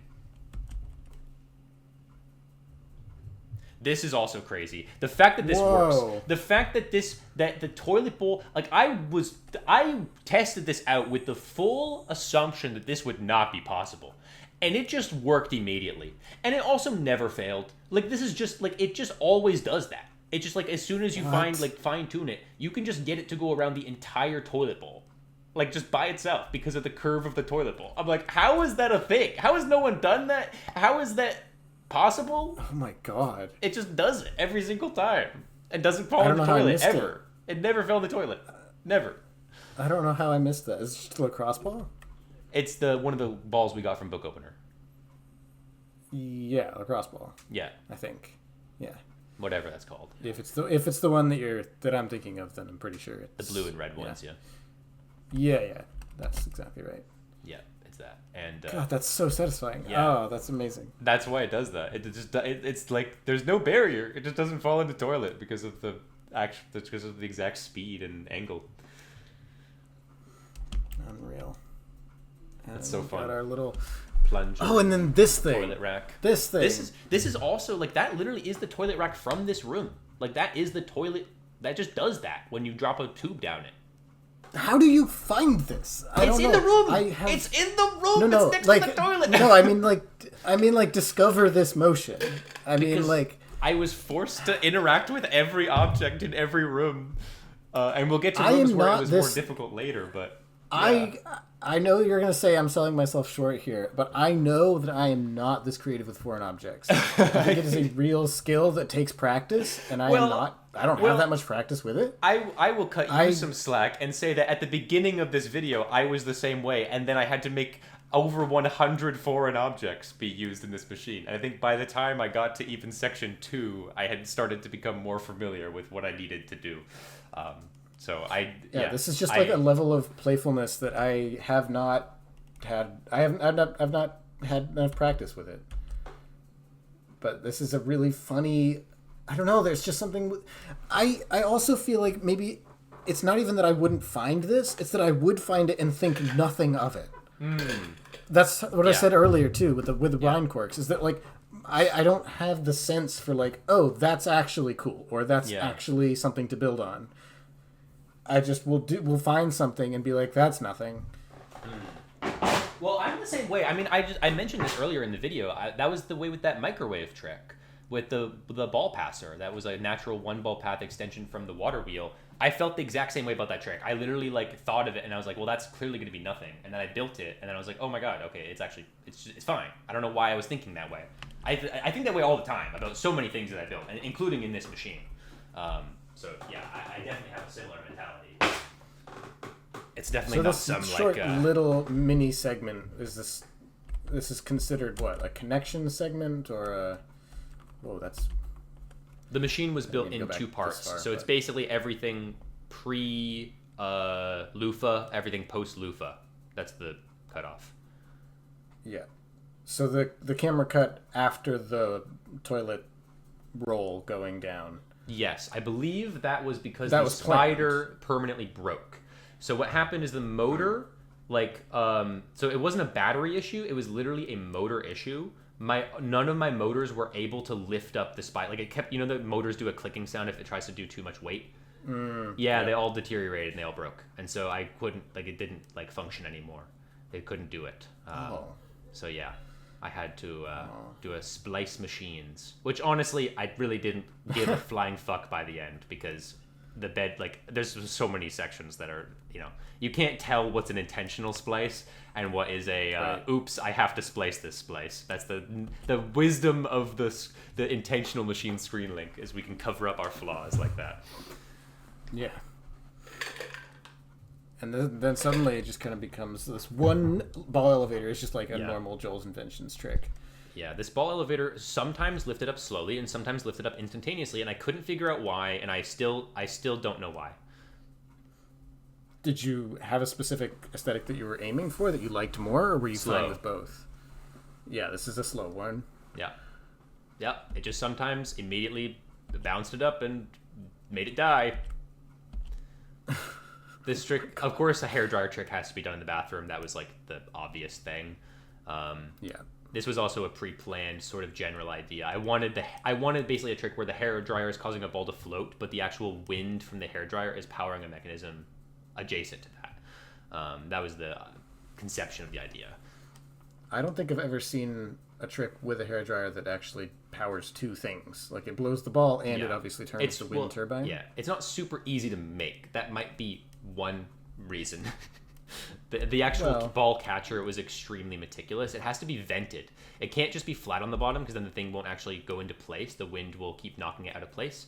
It has to be, if it's fully open, the ball will keep floating or get stuck. So it has to be very meticulously vented in a way to catch it. Yeah. I had not even considered that. Yeah. So what's the problem if it's completely flat, or if there's no vents at all? It will get stuck because the natural airstream will keep basically pushing anything in its environment towards the center of the airstream. It'll either float the ball or the ball will not be able to roll down it because the gravity won't be impacting it. The wind will be pulling it towards the center more than gravity can pull it down the track. Okay. Yeah.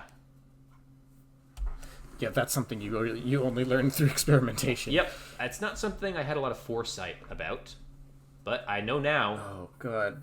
But yeah, that's look at that gear down. Yeah, the gear was crazy. I mean, yeah, that's kind of the whole aesthetic of this section is I wanted definitely really something cool on the mirrors. Aesthetic, for sure. Yeah, it's cool, especially because it's the mirror, and so they're all it's a big clunky thing. True. Mirrored. That's really cool. That's such a cool idea too, to have that just loop around and then become the track or the ball carrier. This is super fun. Another reason why this water trick is also good is because this is the 4th water trick I made. This is also one of the later ones. I wasn't counting when I was 5, watching, but there are quite a few. There's 5. This one I loved the aesthetic and then realized how it actually worked, and then it was another layer of cool on top of it. So it's got the extending arm at the end of each cup is just stopping the track, and then it just falls out of the way when it becomes heavy enough. Yeah, those acrylic sliders are so good for making any kind of foreign object trick. Which is really, really good. Acrylic sliders. The acrylic lazy Susans. Oh, yeah, the spinny platforms, I can imagine. Yeah. Yeah. I need to probably have more than 4 of them, but I've never needed more than 4 of them, but I might for any bigger project that I make. I'm This so glad. I just love. I'm I so don't know why glad I you just love love it. I'm this so much. glad you love this because I only let it exist because of the hope that someone would love Keyfinder? it. Because Oh, genuinely, I was going to it was. say it reminds me a little of Keyfinder because I think I did something Yeah, similar. you did. with It was deodorant. inspired. I wanted to basically make the deodorant. Like I was thinking of the deodorant rolling that you did in Keyfinder, and I was like, I want to make a little like transition-y thingy. It was incredibly unreliable. This does not and seem hard. Or this, it's sorry, this does not seem yeah, easy. it's so difficult to control, and it's like so like getting it to even do the flopping in general is like very meticulous. So there's like there's so many components. I mean, I could talk about like the actual mechanism itself has such precise latches to keep it in place and angled in the exact right way and positioned in the exact right way. And Beautiful. the most notable thing that is the most obscure thing that I had to do is the upper section of that second wooden board has a little tiny amount of maple syrup rubbed into it to make it sticky so that it can start rolling naturally more often. Like that is like the level of wild like weirdnesses that would, because otherwise it slips on the board no matter what. It has to like catch onto something, but it can't be a frictiony surface because the thing slides along it. The actual thing that's getting pulled is a glider along that wooden surface. Yep. Oh, yeah, I saw this and I was like, this did not look easy to make. There's also shock absorbers inside the actual thing. Those sets of the Yeah. Oh my god. Yeah, and the thing pokes it out in exactly the right spot. This is true, but it's cool. Boom, it obliterates the target. Yeah, just a transition out of this room. That is section 3 done. We're not even halfway done. Woo! There we go. Yeah, this thing is crazy. I don't know why. I was just like, I have to transition from the bathroom to the living room, so I need to do something here. And like, I had the yoga ball planned to go down the stairs, but I'm like, I need like, there's just a big gap here, and so that display shelf is just. I mean, you can see from the kitchen machine that it just is there. So that's another example of like, okay, well, I just have to use this thing, and it was hell because it's on rolling stupid those shopping cart wheels that don't roll in the right direction. It's weighed 5 million pounds.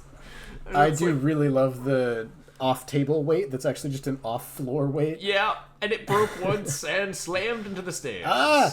Yep. Oh, Lord. Yeah. I can only imagine how heavy it actually has to be.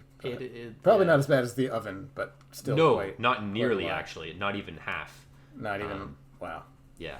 The oven was ridiculous. Yeah. Okay. Yeah.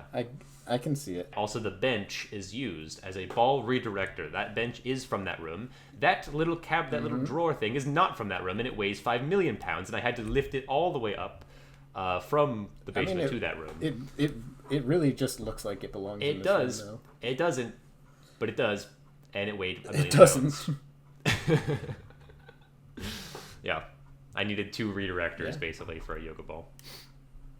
This is such a fun shot, too. And, like, I guess I should mention, too, that this is a house that I have visited, so that makes it even more enjoyable for me. Yeah. Because I kind of know the layout. Yeah. And it's like I'm seeing an environment that I have actually visited and been in being used in new ways. But anyway, it's still obviously enjoyable, even if it is not a familiar environment. It's like all the YouTube comments say, "This sucks. I haven't even been in this house before." Yeah. This is crazy. Oh, this man. chair, okay, this was a crazy luck out. Like, I lucked out hard with this chair. It just so happens that this chair has like a metal framing around it that just makes it the perfect ball catcher for this yoga ball. Like, it just is, because I can make it so that it only reacts something when it goes in the middle, because the cushiony part is just in the middle and not in the outer frame. It's like ridiculous. Oh, wow. Yeah. It just like, that's why it doesn't trigger right away. Yeah, because it has that initial impact and nothing happens. Yeah, it has to be in the middle of the and chair. then it rebounds a little bit more and then hits the center. It's a Connect beautiful. piston there in the middle, by the way. That's what pushes the ball out. Oh. Yeah. Surprising use for Connect piston. Connects ball? Yep, it's a Lift It Deluxe ball from the board game Lift It Deluxe. Well, I guess that. Yeah, it's close. It looks like a Connects ball. And I do own one Connects ball. This soccer ball trick is one of the only 2 tricks that were even remotely in the pre-planning for the living room. So now we are starting to get into the sections that were very difficult to come up with ideas for, because they were not in my original inspiration for the video. Like when I was first started planning out the video, I was like, oh yeah, like fun bedroom tricks and kitchen tricks and bathroom, and there will be other rooms as well. And I'm like, okay, well I have to come up with full-length machines for these other rooms and come up with themed objects for them. So the only ones that were even remotely in the planning was the pipe and the Smash Brothers, and that was it. And so everything else was something that I came up with when planning out the individual sections. This is also, once again, 2 machines in a row that are both full-take machines. This soccer ball is actually not mine. It's one of my coworkers. My coworker Meg let me borrow their soccer ball. I humbly requested a ball that was big enough to roll on those rails. Yeah, it's really fun. Yeah, it reminds me of like rolling the glow ball down the banister at ISM. Mm-hmm. Yeah, that kind of vibe. Yeah, and the release for it is super reliable as well. Like I got very used to this. Is I believe the living room is the 6th section I finished. However, I worked on it in 2 very different parts. So part 2 of the living room, the 2nd section, which we'll get into soon, I built in November of 2024, and this half I built very recently. I built it a couple months ago. This first half, it's one of the most recent ones I built, and so it was the 6th section that I finished overall. So what the release is, what is? Oh yeah, what I was gonna say is that like I've in the making of so many of these machines, I've had to learn how to make these very meticulous small to large lever connections, and they've honestly gotten kind of fun to make. And so this is another example of like it's just a little latch. There's like a lever latch mixed with like a double jointed lever thing that's kind of hard to explain without literally looking at it, and you can't see it from the frame. So just trust me, it's very nice. I trust you. Thank you. Also, this machine was miraculous and worked on take number 12. Wow. Yeah. That's pretty good. Yeah, very, very, very good. There are machines that were in the hundreds, so yeah. Yeah. Also, just to mention, this is a great house to build a house-wide machine in. Yeah, yeah. It's got a lot of interesting layout, like with the sort of, I mean, I'm just picturing mostly just like coming in the front door and you immediately have the stairs up to the front landing. Mm-hmm. It's just a really cool layout to build in. And then the rooms themselves are really nice. Like the whole blackboard there in the background for this, it looks so cool. Yeah, the cup of Joel on the blackboard. Yeah, classic. But yeah, this I really hate to break your heart here, Lyle, but this camel is not from the living room. I found it in the deep trenches of the closet of like a deep dark crevice that I found it in, and I was like, that's the perfect. This was another overarching theme that started with the very first section I built. I wanted an animal in every single room. I wanted a trick themed around an animal. So far we've seen the kitchen with the dolphin, we've seen the Magikarp in the bedroom, the flamingo in the bathroom, and now there's a camel in here. Yeah.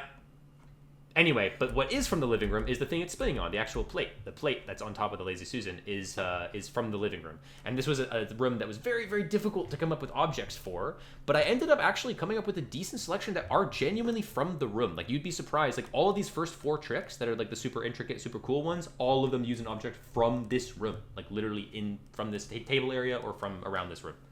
And this plate is one of those. Yeah.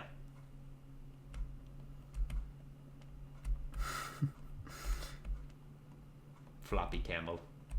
Yeah, I was so devastated when this happened. Yeah, everybody cried and laughed when Camel fucking died. This is really cool. This bowl is also from the living room. It's usually on top of the closet, the video game closet or whatever, I guess the DVD closet. It's like a Fijian bowl, I guess. My parents got it.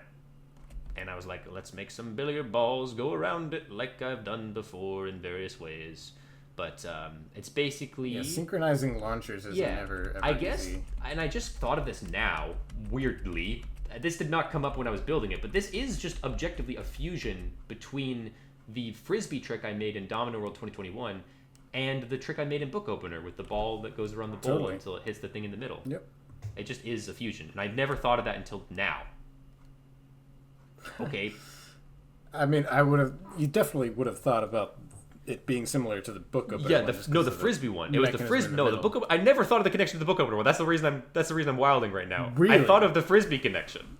but not the book opener. I mean, but like that's the same little thing that's in the middle. Yeah, I know. I know. The multiple way blue connects thing. I never thought of it until now.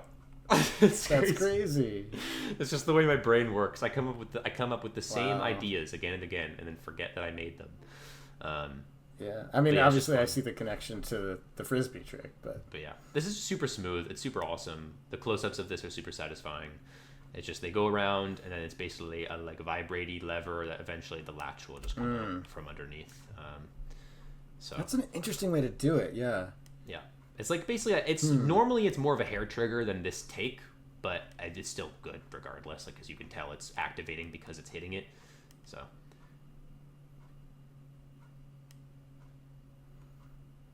Yeah. Pretty Sorry, cool. I'm just looking at... Oh, and it's also very meticulously designed. The most difficult thing was making room for the bowl to actually go out. So you can see that both launchers and the domino, you can see that first domino that launches the ball that's on the right flips up to get out of the way so the bowl can exit the balls.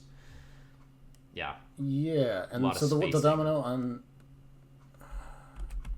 The right basically flips up, has a pulley system that pulls it up so it can get out of the way. Okay, but the one on the left doesn't. It's fine. The one on the left doesn't need one. And the one on the right needs one. Why again? Because the bowl would hit it when the balls get dispensed. The bowl flips. The bowl would hit it. Of course. The bowl goes through that whole path. So, yeah, it would knock it over and destroy it. Ba-bam, ba-bam. It still hits the back domino a little bit. But it doesn't break it. It just flips it up. But yeah, and then the pool triangle classic. That was just I was like, I need an output. And I was like, okay, I'll use the pool triangle. Yeah, I mean, it fits the vibe for sure. Also, this plexiglass thing was a late-minute addition, and I'm very happy I did it. It's a classic quality of life improvement, because if it doesn't exist, you don't see what's happening to the balls, and you don't see that they're being filtered. One of them's being filtered into a hole before the next one-ball path trick. But because the plexi is there, you can see that one ball is staying there. That's a quality of life. Yep. I love this trick. This one, I don't know. I just got such a huge reaction out of it. Yeah, and this is also from the living room. Reaction out of me. It's from the living room as well. It's normally on display on the fireplace. So yeah, I knew I wanted to use this. It was actually originally planned to be the object that's the visual object on a trick we'll get to later in the living room, the one where the video game controller spins.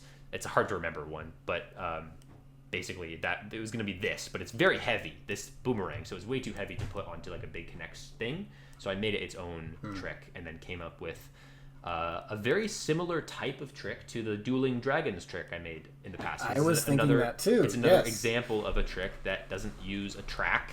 It just uses the floor and a guide that switches to navigate around different sections of the floor. Yeah. So this trick would be amazing anyway, but then having it be a rubber band bounce instead of just like a track that it rolls up and down instantly elevates it to S tier for me. There's something so satisfying about that. Yeah. Oh my. It's so beautiful. It's super fun. It was super fun to make too. And it's so perfectly aligned. Like it just comes right where it needs to go. Oh, the way that it comes in is so perfectly aligned. The way that it exits is so perfectly aligned. Yeah. I never would have... This is another idea. Never would have thought of it. Oh, it just gets there right at the right moment. I also never would have thought of it if it weren't for having to make a trick with the boomerang, which was originally going to be a very different idea until I forced myself to think of something I was satisfied with. And then it was this. After many This is in the running days. For... This one and honestly the next one. The next one is genuinely insane. Tricks. Yeah. The next one is actually a weird version of that trick I made in mini basketball trick shots, where it goes around the inside of the wheel and then it unlatches. It's basically the same trick, but it's a spiral track that the ball is navigating on instead. But it's still because this is something like... Oh, I wish I had thought of this for my spiral machine. Holy, this is special. Yeah, it's all custom. The cylinder is a foreign object from the room, by the way. It's a Starbucks cylinder, but I put the spiral around it. I made a custom spiral to go around it. So the spiral is made out of what? Paper, like industrial construction, like in very good quality paper, and then some little dots of like construction board around the paper to make it have a thicker height, basically, to every section of it. That's so meticulous. Yeah, very meticulous. And the latch that releases it is also super meticulous because, once again, as you are very well aware, this is a ping pong ball trick. And ping pong balls are known for what, Lyle? Weighing nothing and having no energy. Exactly. And so I had to make a very meticulous latch that connects between the cylinder itself and the actual and then just structure. Falls out and then gets pulled out to the side. Pulled out of the way, and then there's a natural latch. And then, of course, because of the weight of the entire system, it naturally starts to rebound and naturally starts to roll the other way because of the meticulously constructed weight of where it ends up. It'll naturally start to roll the other way, and as per the trick from many basketball trick shots, as soon as it starts to roll the other way, it unlatches, and then it can roll with the natural rolling of the cylinder. And of course, the actual module itself is just designed so that the ball can stay along that rail no matter where the cylinder is and rolling. Yeah, a little car basically.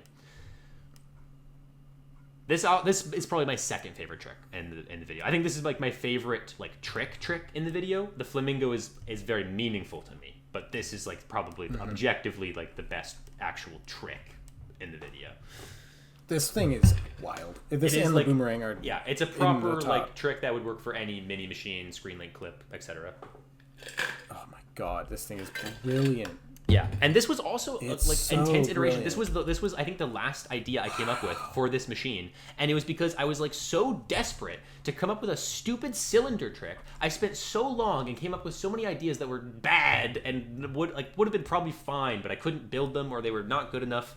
I was not happy, and so I spent a very, very long time trying to come up with an idea that would fill this end of this left side of the countertop space, and then eventually a miracle happened, and I thought of the idea to put a spiral on it, and then it wasn't until it clicked that I could do that type of double jointed thing where it goes on one end of the spiral and then it clicks, and it's a very complex trick, so the formation of this idea in my mind was obviously a very long process, but the end result is that's so really good. Yeah, it is the best. Oh, I am in love. I am so in love. And probably the best. Oh, I don't know how to describe the best chain reaction tricks when I see them. I don't know what to say, and I don't know exactly what makes them so good. There's just a level of ingenuity. There's a level of genius. There's a level of it just feels so obvious and natural. It just feels like a natural extension of an idea that I never would have come up with. It doesn't feel forced. It doesn't feel like you forced this into existence. It feels like you discovered it, and but it's also done in the best possible way. And it's just presented so well. It's so clean. There's nothing bad about it. There's just nothing that I can say negative about this trick. It is perfect. Yeah, it's hard to get to a point where I can say that about any of my tricks. I'm very self-conscious about everything I make. It just evokes a very specific emotion. Yeah, I don't experience often, and when I do, I feel like it's the same emotion that you conveyed a lot in that spiraling machine. Honestly, it has that similar vibe to it for sure. Smooth and spirally. But it's not just spiral tricks. I'm just speaking more generally about any time I see an amazing chain reaction idea. There's a specific emotion that I get that's just I don't know how to describe it. But to me, the most satisfying thing in the machine is when two or more disparate elements kind of fuse together in a really sensible way that just seems very natural and just feels like a discovery. I don't know how, that's the most broad way of describing it. It's you found a combination of elements that just kind of interplay with each other in a really beautiful and natural looking way. And that's exactly what this is. It's you can break it down into its most basic forms, which is spiral and rolling and slope. And we can be very granular about it, or you can break it down and be it's a spice up of the rolling Ferris wheel, but it's just so good. Yeah, I don't know how to describe it. I appreciate it. I mean, it's a very difficult thing to describe for me because I feel like my tastes in chain reactions is very very diverse. The types of things that I get reactions from is I feel like that varies very, very strongly. And like, and this video is an example where, I mean, every trick I make kind of has like, there's a lot of stylistic differences in a lot of these machines and a lot of these tricks. And that's because like with this machine, I wanted to have as much fun as possible. And I wasn't willing to finish a trick or make it, like, I wasn't willing to like be done with a trick until I was like, I like this. Like, I had to basically be able to say that with every single trick in this video in order for them to exist. But this trick in particular, I feel like it just has that sort of Pythagoras switchy element. Like, there's a weird smoothness to it and combination of motions that I feel like typically there see is a specific there is a specific Pythagoras switchy trick that I'm thinking of that involves this motion. Yes. There is but also even a trick then, so I guess you can say it is directly a Japanese builder's idea, but yeah. Yeah, but you could say that it's a spice up or a combination, a machine fusion, if you will, of that, which I'm not sure if you're picturing exactly what I'm thinking, because I think I might be a little more familiar with the Pythagoras switchy archive than you are. Yeah. But I am thinking of one in particular, but it's also mixed with your idea from mini basketball trick shots. Also, this is probably the best version of spinning snowflake. It's just like very invisible. You can't even see what it's spinning on or how it's spinning or where it's spinning along. It's all like white and blends in, so it just looks like it's magically spinning. So it's fishing line. No, I'm assuming it's white string. It's white string, and it's just double wrapped around a wheel. Wrapped around a wheel, and it's just a tilted platform with a white piece of paper that is rolling along, so it doesn't tilt the other way. Mm-hmm. Yeah. I also don't count that as a trick, by the way. If you want to be more impressed by the 92 tricks in this video, I don't count the spinning snowflake because I've already made it. And a little guitar. The guitar. This trick! I completely forgot about this trick. I really wanted to do. Okay, this blew my mind. There's multiple things surrounding this. So first of all, with this machine, I was like, okay, cool. I have to have a machine that traverses around this weird fireplace space. Except at this point in the video, I've already done basically every single trick that fills in this type of space. I've done a pulley trick, or the standard pulley trick or whatever. I had done like so many things, and I was like, okay, well, I kind of want to do like a string wrappy thing, like that physics trick, because I've never made an actual like trick with that physics trick since 11 Inventions 9, and it's like, I feel like I should make one. I feel like I should do that at least once at some point in my life. And so I like racked my brain to come up with a sort of concept, and something days and days and days pass by, and it does eventually hit me the concept of using it as a pulley system. There were some weird caveats to that, in that, and I'm sure you'll notice that actually as you watch doable? It. Yeah, the friction of it makes it doable for sure. The friction of it wrapped around the pole makes it doable, but it was more so the direction. Oh, I'm seeing it now. Okay, so it's the friction that makes it doable, not the lack of friction. I was thinking, how, if it's wrapped around so much, how on earth is that possible? Because there's so much friction. It's the friction that makes it possible, because lighter, it's Yes. Yeah, no. I'm getting it now, because it's unwinding itself instead of slipping. The complicated part is that this was incredibly inconvenient, because I'm sure you'll notice as it starts moving that the direction of the pulley had to basically mean that the cylinder is spinning not the way that it could be rolling along, if that makes any sense. Like the orientation, like I had to design a thing to unwind it, basically, because of the orientation of this machine. It just had to be that way. And I was like, okay, well, I guess it's not going to be rolling along that plank. It's going to be going the other way as it moves. But it was just annoying.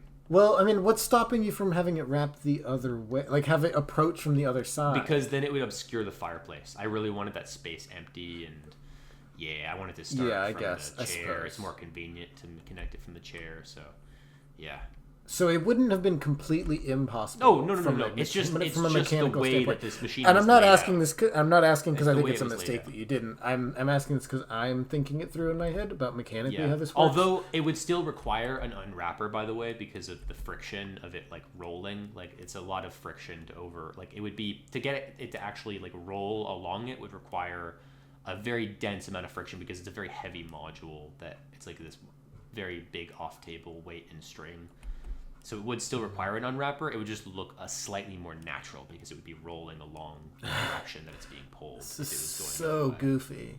It is very goofy. And that guitar is the worst foreign object in the world. This was like the least consistent trick in the entire machine. The fact that it worked on the first try, that it got to it, is miraculous. Because when I filmed the close-up for this after, it worked on take 1 or 2 and then never worked again, like 20 plus takes. And I'm like, okay, well, I'll just take the one that I like anyway. And clearly I lucked out in this regard because I don't know, like, it's just weird. Like, the free moving object tricks are not my specialty, but, you know, I'm glad that I got it to work, and I'm glad I didn't have to compromise on it. That's the thing that I really didn't want to do.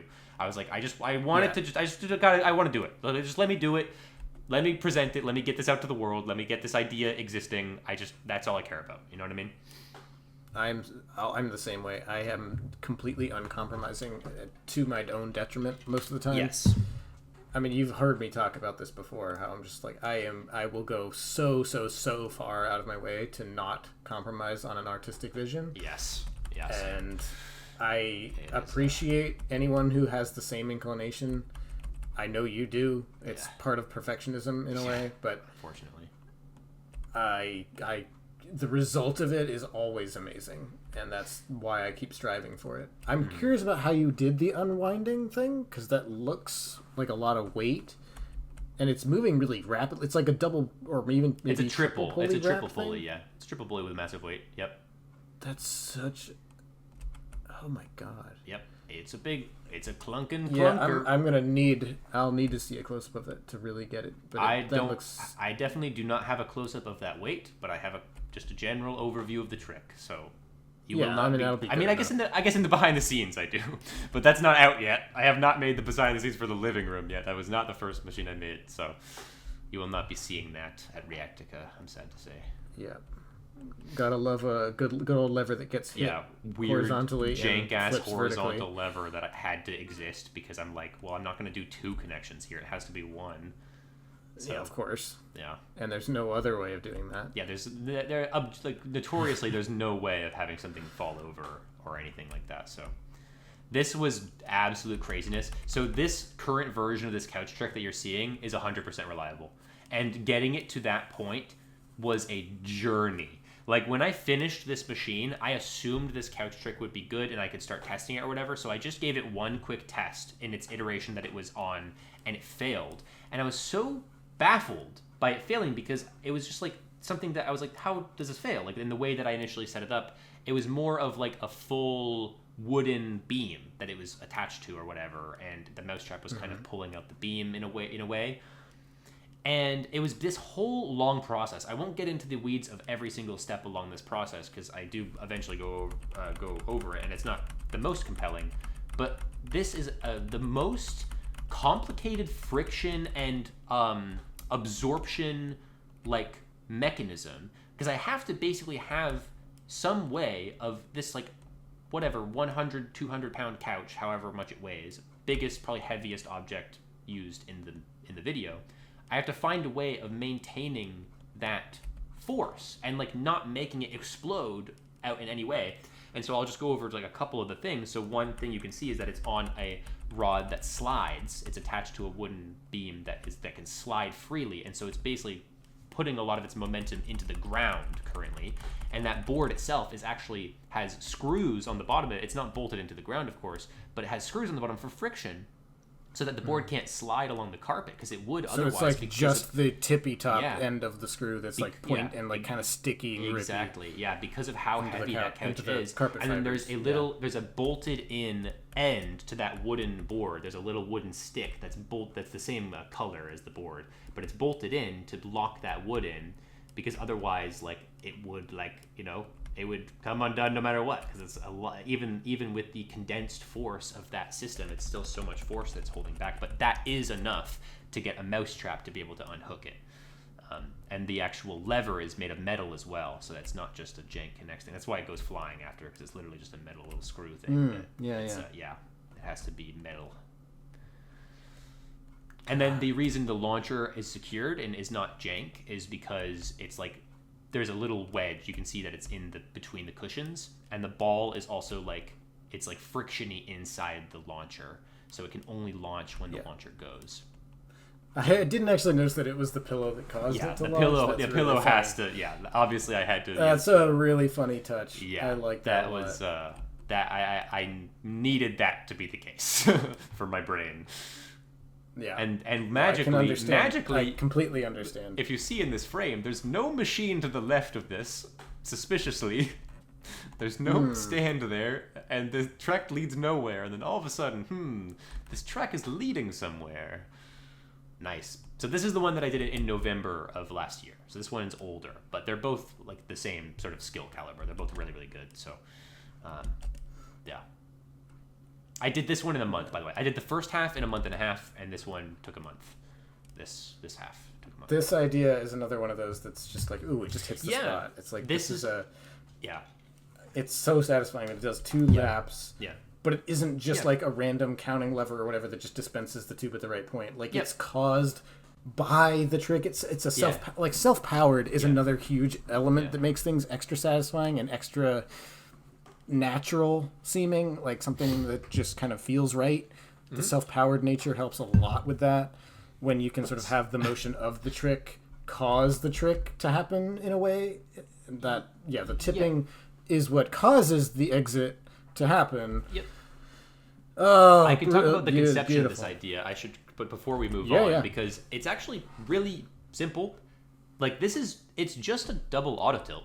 That's all it is. And the only extension to that concept is that because it's a square, like, it naturally has a loop when you put the tilt on the diagonal of the frame, because the ball can roll around. Like, you can basically, like, if, like, you can envision that the trick would technically work the same if you, like, just had one triangle and you made the ends of it stoppers, and it would just be a traditional double auto tilt. But because it's a cyclical board, that allows you to get, like, a full journey along the portrait as the actual mapping of the trick. So that's what the original conception. I guess the only so unfortunate thing about it is that object is not from the living room. It's from a downstairs bathroom, but it looks like it could be from the living room. So, the portrait? Yeah, the portrait. The painting? Yeah. The living room notoriously was the one section where it's like, I mean, I managed to use a lot of items from the living room, but it was difficult, let's say, to come up with items that could make really cool tricks from the living room. So, yeah. Yeah, oh my god, I can't. The self-powered thing is so clever. I just love that. And then there's another little boo. Gabe did not come up with this idea, but I needed a thing that was that exact weight to launch into the target. So the boo shows up again. I'm very proud of this trick. So this is obviously an update of the Pool Party Smash Brothers trick. It's a different type. Yeah. It's a more modern Smash Brothers game, and it uses my favorite character. And he has this move where if you hold a button, he just floats this spike ball up until you press the joystick. And so I have a little middle pointer finger going to actually flick the joystick for him to be able to throw the ball. And so it's just a lot more like, I wanted to create a Smash, like I wanted to have a video game trick in this video, obviously, because it's like the classic, like going into a video game and coming out of it is just a really cool thing to do. And the Smash Brothers one in Pool Party Machine is good, but it is basically just like a simple vibration of a ball. Like, it really doesn't utilize any aspect of it, and the move is very simple that it does. Whereas this, like, I think the fact that the move that the character's doing has a ball as well, like, he has to throw a ball in order to progress the machine. It's like almost kind of machine-like in a way. That, like, that's triggering the ball to get thrown. And then I also used the natural, like, the classic, like, vibrator starts to move once it starts to, or a thing starts to move once it starts to vibrate. And then the swing is not a piece of string, it's actually the handle for the controller.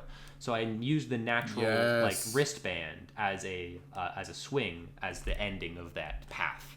And so I used every single aspect of those controllers. I used a button press, a joystick press, a vibration, and the wristband, all in one trick.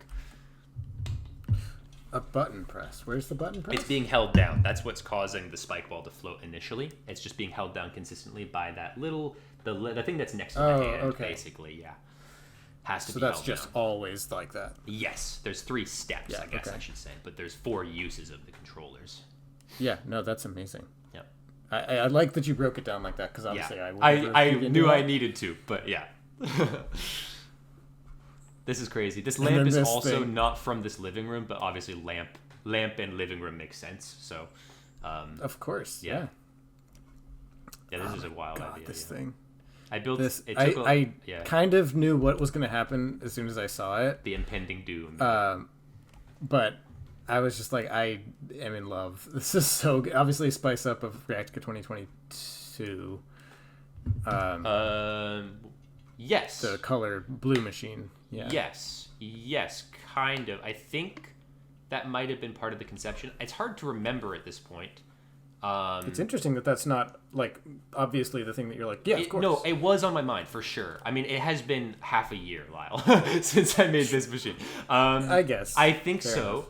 enough. This was a long process, this trick, because this is one of the early, like, super, super complex tricks. I guess I had made a few up to this point, but this is, like, a pretty complex mechanism here that took a number of days to get to work and to get perfected. There's a lot of meticulous details, particularly in the release of the ball, that is very difficult.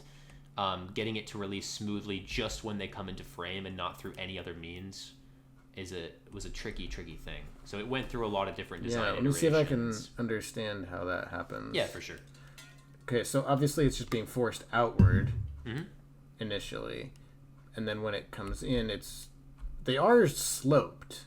Yes, they are slightly sloped. That's an incredibly complex thing to incorporate as well. Yeah, you can so see they are all. It's and the the only way reason that it I doesn't sloped fly them out is that they're all naturally sloped, just like by hanging there, and they're all just on different levels, basically. So they form a circle naturally. I see. Yeah, and the magnet snapping. Yeah. So it forces it outward initially, and then once the track actually collapses inward, there's nothing holding it back, and it just yeah. No, that's so good. That's so good. And then like the way that it comes out.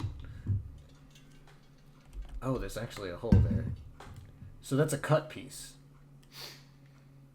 Yes, I had to cut that. I sawed it out, and then I think I sanded. Yeah. Like, it was a weird janky thing to get that out. But yeah, I had to have an exit for the ball, and I didn't really want it to like loop too far down, so I did custom take a bite out of it, basically.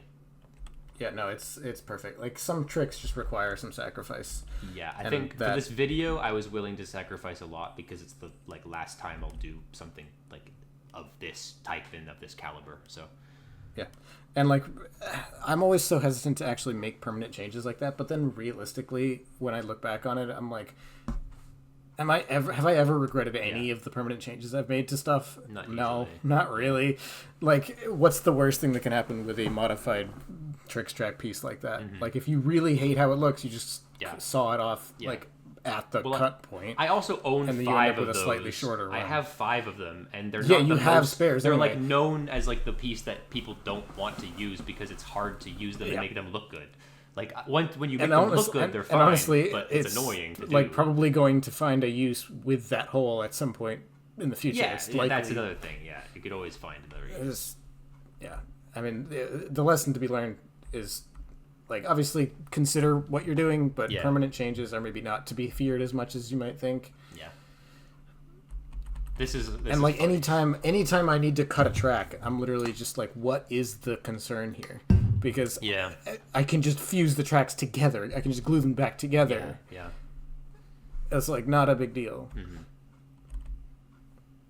This is a lovely little this trick again this has seen so many coming up. iterations. I know, but like I had to have it appear at some point in the video, and this was like a perfect opportunity to come up with a trick for it because it was really difficult to come up with a rocking chair trick.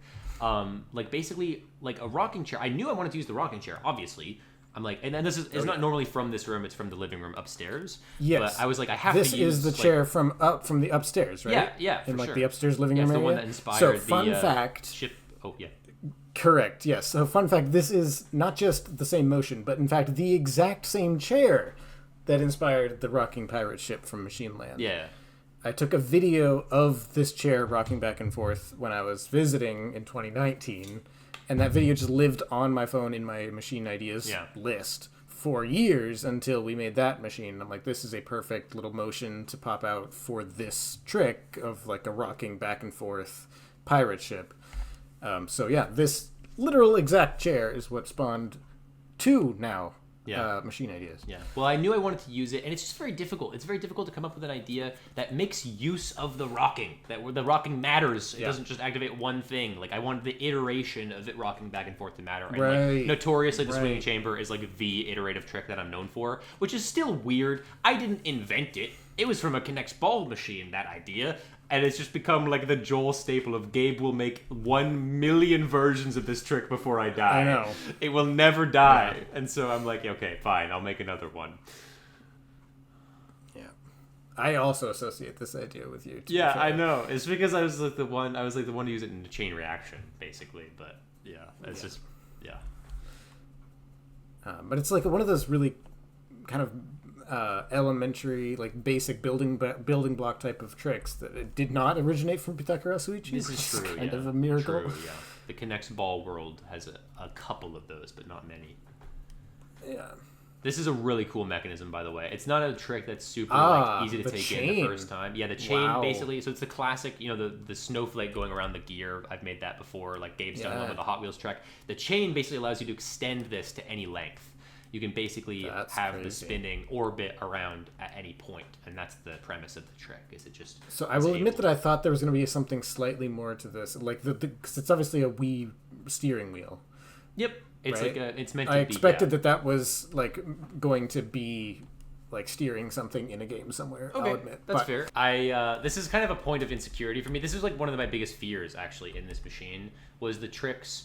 Because I wanted to build like every single type of trick. I wanted the freedom to basically make anything that I thought was fun. And it's the one before this, not this trick, the one that you were talking about earlier.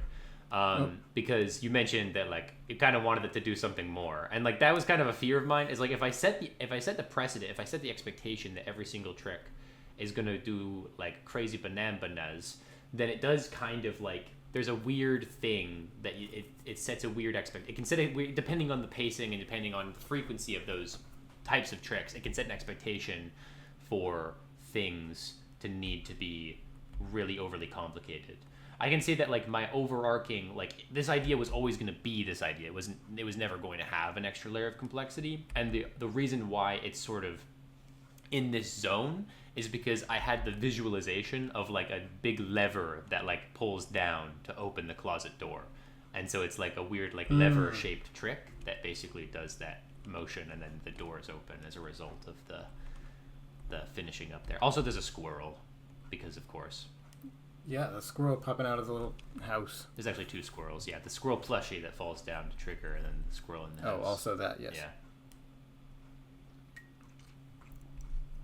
But yeah, this is just like it was difficult to make door openers. Those doors are very heavy, and it's in the context of a machine. So that was a bit of a meticulous design. I wanted some synchronized slow door openers. They look very good. Thank you. Very smooth. Thank you. Yeah, nice. I never really thought about how hard that would be to do. And the Dance Dance Revolution, that is very nostalgic. And the Wii Fit board. And the reason why, and the half pipe that the ball does, it might seem like, oh yeah, that's just the way that take happened, where the ball does that half pipe along the DDR mat. Nope, that was meticulously, like, that I literally moved that mat millimeter by millimeter until it got into a position where it would do a cool half pipey thing every single time it went down it without fail. Yeah. Very important to use the entire mat. Yeah, I can... it's another one of those perfectionism moments. Yeah, it's something you wouldn't spot as a perfectionism moment. That's why I mention it. I totally see it though. I totally see it. You want us to do a nice little half, like up and one, up down one side, up down the other side. Yep. Releasing a stick bomb will never not be difficult for me. I don't know why I struggle, but I do. But yeah, not that it wasn't reliable. Like it worked. In fact, I think this machine worked as soon as it got past the lamp trick. It worked. But yeah. Whoa, big explosion. One little insert shot. Level 1 stick bomb. Level 2 stick bomb. Level 1 stick bomb. Level 1 stick bomb. But yeah. Also the mini golf that we're about to go into is wild. And that's like it's good. It's a quintessential. Okay, the stick bomb trick. Just I guess I could say like obviously I wanted to do a stick bomb. Like in the video, I wanted like stick bomb. I want marble track. I want sky rail. I want Hot Wheels. I want like all of these like classics. A bead chain. I want like at least one of every classic because it's like literally a video with everything in it, and so it's got to have the classics. The mini golf is just crazy. Like this is like it's not a section. This is not in a room. This is just the hallway. I just made a mini golf course for no reason. Because I wanted to. You just went full scale. Yeah, and crazy, it's the house from Odyssey, by the way, the windmill. That's the house from Odyssey. Oh, I was just saying it's also an homage to Pool Party, obviously. Yes, well that was the conception, and initially it was just gonna be the Pool Party trick again. I wasn't even gonna spice up anything. In fact, the evolution of this trick was initially Pool Party. And then it was Pool Party, but there's mats, and there's going to be a real hole at the end for the ball to go into. And then it was Pool Party, but there's 2 segmented golf mats that have a hole at the end. And then it was Pool Party, but one of the golf mats has a windmill on it. And then it was Pool Party, except one of them has a windmill on it, and then the other one is empty now. So now I need to place a trick on that one as well. So I made this bubble toy thing, which is basically the same type of trick as the clock in the bedroom. It's the same basically trick. Oh my! But it's a mini little bubble toy. Sure. And but getting it to stay in that little hole. Yeah, there's a tiny little clear piece that helps keep it in there. Yeah, I mean there's a little barrier, but that's. But anyway, yeah, this was my brain being like, well, there's a windmill on one of them, and so therefore there needs to be a trick on the other one. And so it grew in complexity when it was just a transition between rooms. So. And then it sploots it out at the bottom. Okay, is this not an homage to Book Opener with the spinning fish? It is. I mean, I built the spinning fish trick, so it's like in the back of my mind. But like, it was also just like I wanted to use this giant fish trophy that like my sister won at some point. It literally weighs like crazy. 30 pounds. It is ridiculous. Yeah. This is another like flamingo type example of like getting the center of gravity to be just right so that it can actually work and it can be a spinning type of trick thing. Is hard. That's not easy to do. But is this all just on one spinny platform? It's on one spinny acrylic Susan, and it's meticulously like balanced and weighted, and it's also on a car that is also very meticulously designed to be a specific way and go along the rails. This board is a repurposed Magikarp flopper board. It's the same board and the same dominoes somewhat and the same cardboard, but just repositioned to work for this trick.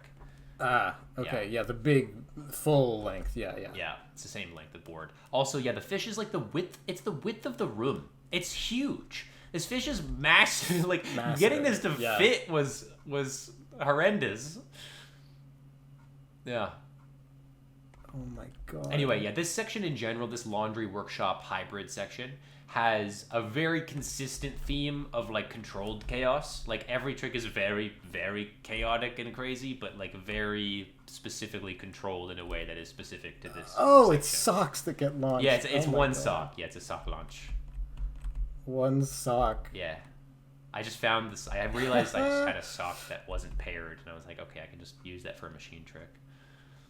And that was a last minute addition too. This trick, okay, this is another example. Like this section, this laundry section, this was one of the. It was not the earliest. I made this after making the bathrooms. This was back in like early October of 2024. I made this half with the laundry tricks, but it was originally going to be 3 tricks long. It was just going to be the fish, a really simplified version of the ironing board, and then miscellaneous, like really boring trick with laundry bins. And literally, aside from the fish staying the same, this machine just naturally evolved into a 5-trick long machine where every trick is intricate. This sock trick I made in the last 3 hours before starting to film because I was literally like, I need another trick there.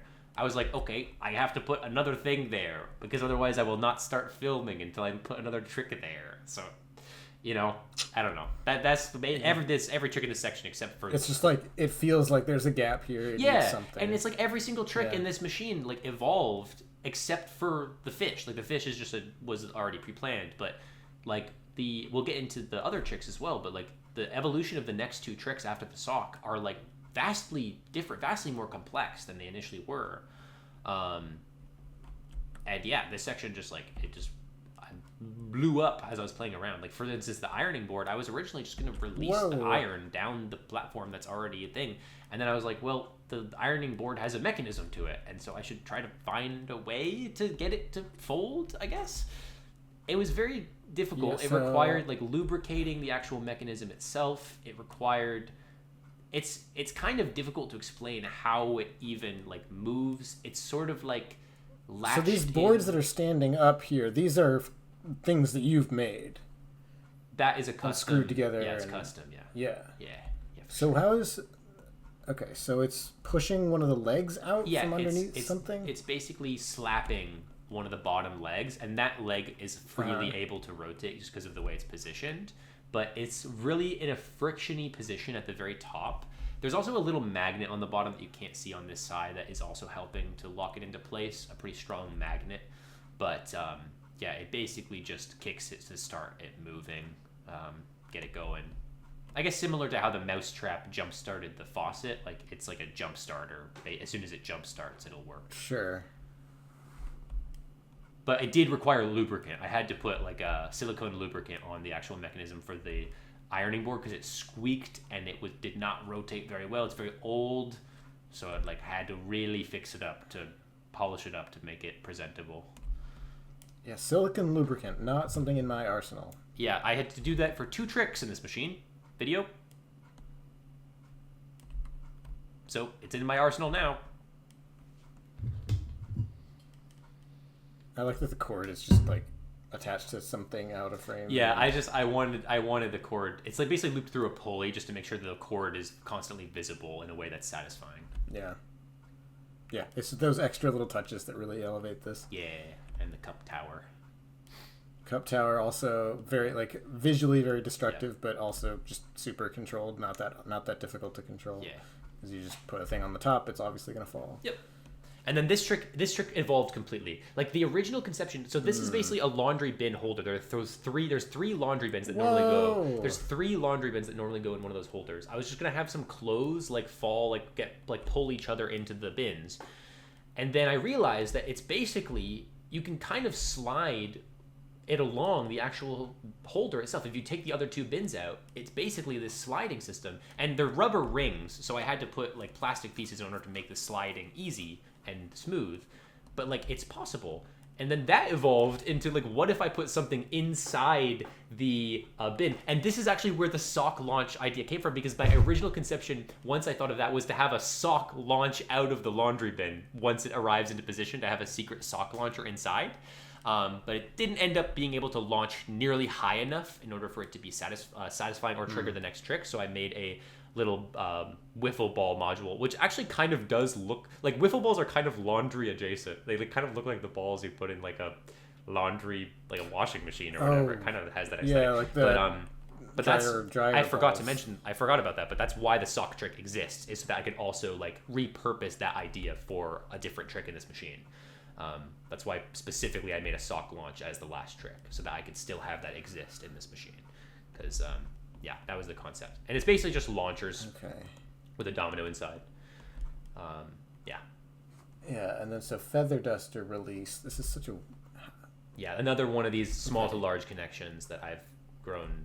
I like making them. They're kind of fun, honestly. Like it's just a hard so what is the lever underneath? Oh, okay, that's the latch. Holding that's it. the latch. Yeah. As soon as it goes up, then it unlatches. And as soon as it collapses. Yeah, it's another swinging chamber iteration. Yeah. Nice. This is also an idea I've had for a long time, by the way. This idea of doing a pendulum swinging chamber. Like, I've had this idea for ages.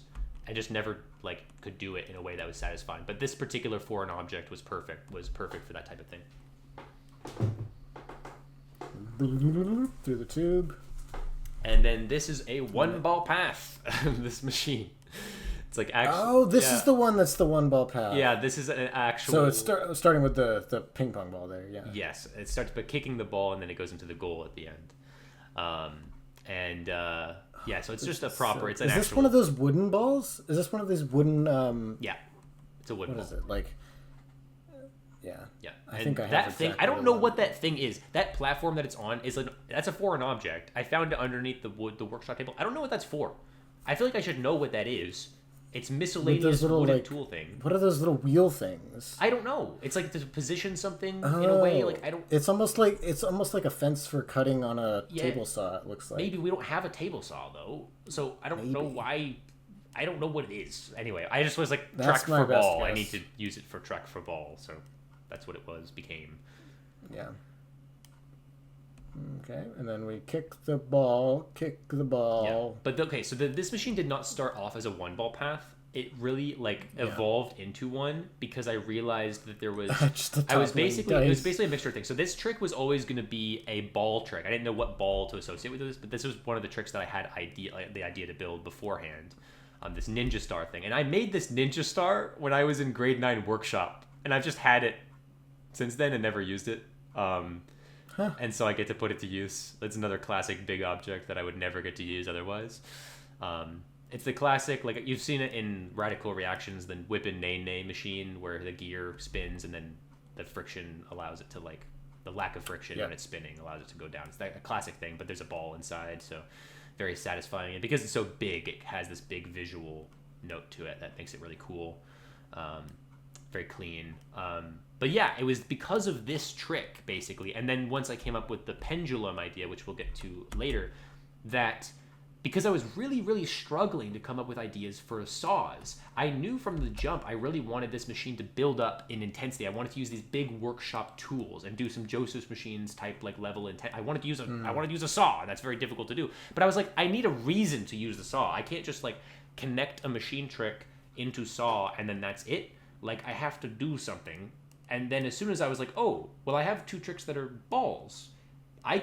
Maybe I could find a way to make a ball path the thing that it's cutting to allow the ball to continue. And so that really inspired me to actually work on the machine and make it a thing. Well, before we get to that though. Yeah. The tape measure was the measuring. Yeah, this was the last trick that I thought of, and I literally had to buy a tape measure because I was like, I need a trick to fill in this space, and it's a very difficult space to fill in. The bottom left corner to raised upper left corner is what do I do there? And then I was like, tape measure is a thing that I haven't used yet, and yeah, it's very the reason it kind of is as clean as it is and interesting as it is partially just as a result of the specific path that the ball has to take. The ball lift element of it. And the release for the ball lift, by the way, is self-powered. Basically the vibrations of it and the lack of it being spooled allows it to lift up naturally once it's into position. And that only exists as a trick, as a part of that trick, because of the pathing crisis, basically. But it is a really nice addition to have this part of the trick that just comes undone. It's really cool. So, yeah, the trick itself is already pretty cool, but the actual method of getting the ball outside of the trick was a challenge, but was something that resulted in a really cool motion. I believe you that it's just self-powered. It just kind of does that. Yes. But I'm struggling to understand why 2 components. that works. Because it's spooled around initially, that creates friction. And then because it's frictioned into the actual area. Because the other parts of the roll don't lift with it. Yeah, yes. Okay. But that also so it's cardstock kind of tightly board, wrapped around the cardstock it. is rubbing up against the other cardstock. And so it's kind of frictioned in there as well. So the vibrations unjam it naturally. You can see it happen there. Yeah. Wow. Yeah. This is a brilliant trick too. This is so crazy. And you have to consider too what the reaction is from someone who hasn't seen it yet. Yeah. Which is that I don't even notice that there is a section of the floor that's going to lift up. Yeah. I'm not even processing that. Yeah, I have to disguise it. Yeah, I'm not even processing that this white platform isn't just part of the table. I'm seeing it now that it's a separate piece of, I guess, just foam board. But in the moment, I didn't clock that wasn't just the table. Yeah. And so I was like, okay, great. So the tape measure is spinning it around, and then it's ending up in the final position. Now what? And then it just the table, a section of the table lifts out of the middle. Yeah. So, having built the trick, you might kind of lose sight of how someone who doesn't know how it's built is going to react to it. I mean, maybe you did know that, but I definitely was not clued into the fact that this was going to just separate and then lift up like that. Yeah. That's a crazy motion, and it's still... Yeah. I'm barely understanding now how it actually works. Yeah. But in the moment watching it, I'm like, this is 18 levels of mysterious. It's very fascinating, yeah, and it's all just a result of solving a pathing issue. Another... It is also it's another soapy trick. The entire thing is soaped. The entire platform is soaped, and the outer ring is soaped because it's like friction central. You know what I mean? It has to unspool a very mini tape measure, so it's gotta be slippery. And yeah, this is another easily top 3 machine tricks in this video for me. I'm glad you like it. It took a long time. Yeah, we're talking like this machine in general took a month and a half. Although that cut into the Caterpillar Sudoku I made was also during that time span because it was December to early January was when I made this one. Whoa. Yeah. That's a wow. So it was mostly the half a month of before I built Odyssey. The Odyssey clip I did was in late January, and this was in early January when I built most of this. Yeah. So far, I'm thinking top 3 is this unwinding tape measure, boomerang, and then spiral Ferris wheel. What is that? Oh, the cylinder? Cylinder, spiral. That's good. Yeah, that's a good top 3. I understand that from your stylistic perspective. Yeah, now this is such an amazing trick. This was a very playful trick as well. This was a very It had to be fine-tuned. I had to add friction to the actual like section of what it's swinging on so it can slow down a lot quicker to make the trick a lot more easily recognizable. But yeah, it's just this it's like basically a Mario Kart weird idea where the ball is going at the same speed as the pendulum, but then eventually it loops the pendulum because the ball will always kind of go around at a similar pacing, but the pendulum slows down and so it catches up to it. It's so smart. It's so smart. It's like, okay, here's the basic concept, but how do you disguise it inside of something that looks completely genius, you know? Yeah. I just love that. I love how it's so simple and so easy to understand, but then it's also just so brilliant at the same time. It took a while to arrive here as well. This was the original like visualization in my mind was that one ball sorter pendulum trick that Chase made. I think it was maybe Domino World 2020 maybe or 2021, one of those. That was like the original pendulum, like using a pendulum to knock balls and stuff. Because keep in mind, once again, this was pre-one ball path. I was like trying to come up with an idea just generally to use this T-square that has been in my machine supply for a while. I have used it before, but it's just a very big visual object that I wanted to use for this machine. Yeah, it just ploops it out right in the middle of the loop, and then it activates the loop once. I like that it does it 3 times too. It's the law of 3s. 4. Well, law of 3 law of is 4s. when it subverts it on the 3rd time, but law of 4, I guess. 5 hits it 5, but 4 loops. Okay, so now I gotta understand this. Yeah. This is some insanity. I thought for a split second. Oh, because it's got the drill involved too. Gosh. Yeah, the drill is what powers the actual back and forth piston, and then there's also a flap at the end of the tube to prevent the ball from rolling back out. So that also gets pushed, flaps down to lock the ball in the tube, and then the saw does a cutting. So the saw is cutting the tube. Maybe. I will neither confirm nor deny, but I would like everyone who's watching this video to live in the universe where it is definitely cutting just the tube and nothing else. I will recommend no one to try this trick because you will be frustrated at how difficult it is to make, and then I will leave it at that. Yeah, this looks like it's... It is 100%. It is cutting something. It is definitely sawing through something. I mean, it's just cutting. It's already pre-cut, and it's just cutting through like tape or something. I don't know. I will neither confirm nor deny. That is my only other guess. It is definitely sawing, so that it works. Yeah. Fair enough. Yeah. This is so wild. Yeah, and then I always knew that I wanted to end this machine with handsaw and then table saw, because like that Yeah, like the table saw. The two biggest, like, craziest objects to use in a workshop setting. Yeah. Perfect So then opportunity. it just so use it comes off. It uncovers the tube. But the only issue was then And just coming up with metal the actual marble. pathing for making them into one ball path tricks. So having it cut the tube open to free the ball, and then having this one's cut a weight off the end of a tube section. Yeah. I like it. I like that. That's fun. Yeah, it happened too fast for me to pick up on actually what was happening. But I noticed the table saw, and I knew that something was getting cut. And I noticed you put a little slow-mo in here too. Yeah, there was definitely, yeah. The real trick is so fast. It's like, clink, clink.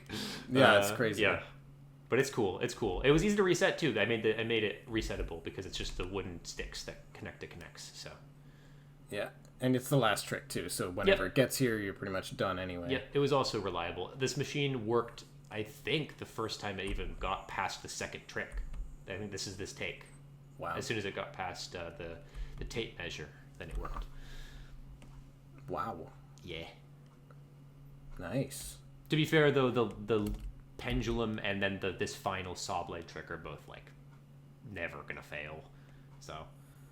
Yeah. So good. So good. The soccer theme So came fun. from I wanted the just thematic one ball, like, vibe. I wanted, like, the start and end, because as soon as you make a one ball path, it's like you might as well make a start and end to it. So that's why the boot and the goal are there. Yep. This floating sky rail Nice. I made very recently because we're heading into the machine that is still currently somewhat set up right now. Yeah. It was just tricky getting a connection because I had to make a connection on the ceiling because I filmed the mini golf connection much longer ago. And so I needed something on the ceiling so that you don't feel off-put by the fact that there's nothing in the hallway. So I basically cut these out of these tubes that I have. That's fair. That's also assuming that anyone would realize that it's the same hallway. Yeah, I am just think about things a lot. Yeah. So this is just the clear tubing, but it's all cut in half. Yep. Yeah. And it's also, I mean, I guess I don't have to expand upon how the difficulties of that because it's just a track basically, but it was difficult to do that, but I won't speak too much of that anymore. And it's going into the office. So this is another hybrid section. So I guess I should mention also, like, with section 5, with room 5 and room 6 in particular, they are actually joint themes. So room 5, you saw, went from laundry to workshop. This section goes from office to hobbies. So basically these two rooms are two different themes in a row. And so the office machine was the last one I made. This is a Japanese builder trick. This is a trick that a Japanese builder, the one that you really like, the one that you said is like your second favorite builder. He made one with like 3 pens, I think, of differing sizes. And I saw it and I was like, I need to make that immediately and do more of them. And yeah, and the sharpened pencils was like a natural, like, that's a way I can make them all the same thing, just sharpening pencils to different lengths. The art on this clipboard, though, I can talk about a little bit of the lore of this section. So this is not just an office theme, it's actually a blueprints themed section. Not the video game, not the video game, not the one we played, not that. The actual, like, the actual real word blueprints. And what I mean by that is that in the lore of this video, this is supposed to be the section where I'm, like, planning out the video and coming up with ideas. So this, like, is a to-do list of all the sections that are remaining, and you can see the office is checked off, but there's a mystery section that's still to be checked off on the to-do list. This art on the to-do list, by the way, is drawn by my friend Pip, who came over and did the art because they're very talented at that. So they pitched in to do a little bit of artistic work there.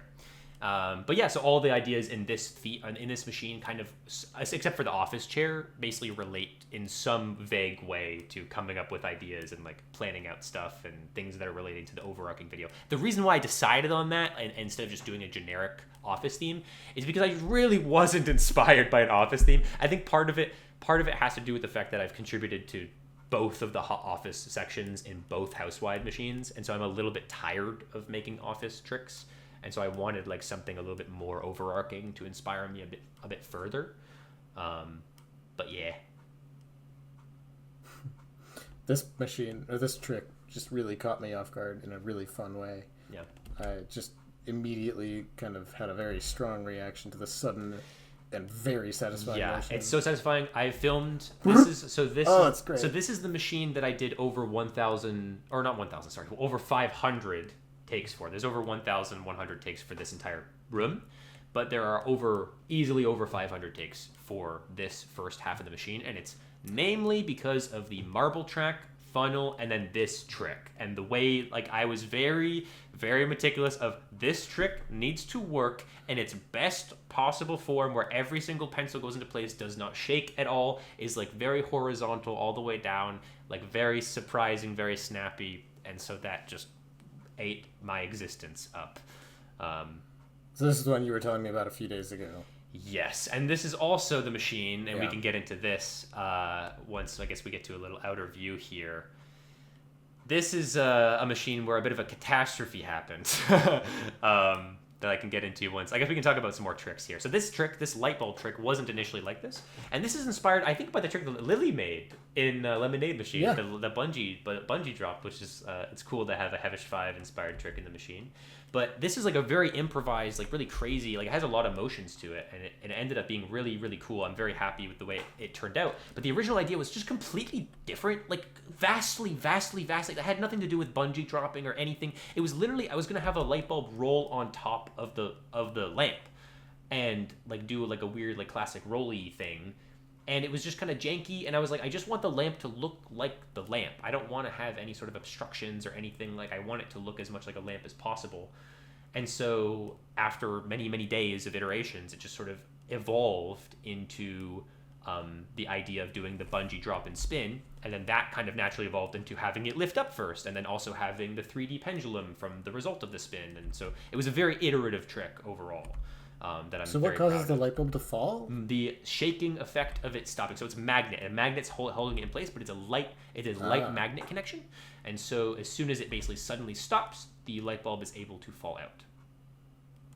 So which were the things that caused the most restarts? You said the funnel, the pencils, and what? And also the funnel, the pencils, the marble track, like the camera work of the marble track leading in, but also the lamp as well. Lamp had a lot of things that, like, for instance, like the way that the 3D pendulum looked, because it is on a rubber band, right? It's not like on a string.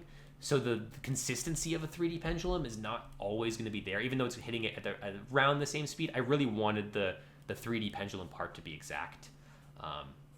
And so, yeah, it had to do the right number of iterations for me to be satisfied. The right number of flips. Yeah, and be going at like this sort of oval path. That's the classic like 3D pendulum path. Mm-hmm. It did it most of the time, but because there's so many components to the lamp trick, like the light bulb wouldn't always drop, and yeah, the 3D pendulum wouldn't always do it. Mm-hmm. So that... Yeah, okay. So that's the first time we see the red ball be used, is when it gets hit by the stapler. Yep. And the stapler was also, the stapler and that pencil holder, that like interesting metal looking pencil holder, were the last minute additions to just fill in this space more. The stapler ended up being a convenient way to actually power the trick that leads, like the Jacob's Ladder trick. Once I fully formed that idea, I needed the ball to have some momentum going into it. And so the stapler gives it the momentum to start that trick. And yeah, so it took a long time to make the custom Jacob's Ladder. That was a process. I've never made a Jacob's Ladder before. I know you have. This one looks beautiful. I did not know how to make one. And so I actually made numerous different iterations. There's some in the room I'm in right now that... are these sticky note pads? And I can actually talk about what the original trick was going to be, because someone else can still totally do this. Maybe me, maybe someone else. The original trick was to... And it's completely different. Jacob's Ladder, but one side of it is blank and like just like black or whatever, and then when it unfolds a track segment. Like each of the squares is a track segment, and then it like gets brought out and used as a track. That was the idea. It didn't work in this space for a lot of reasons. It basically had to stay a vertical trick, and so I instead came up with the idea of having it be a visual trick, where I utilized the fact that conveniently the number of letters in Pancake and the number of letters in Flipper are the same.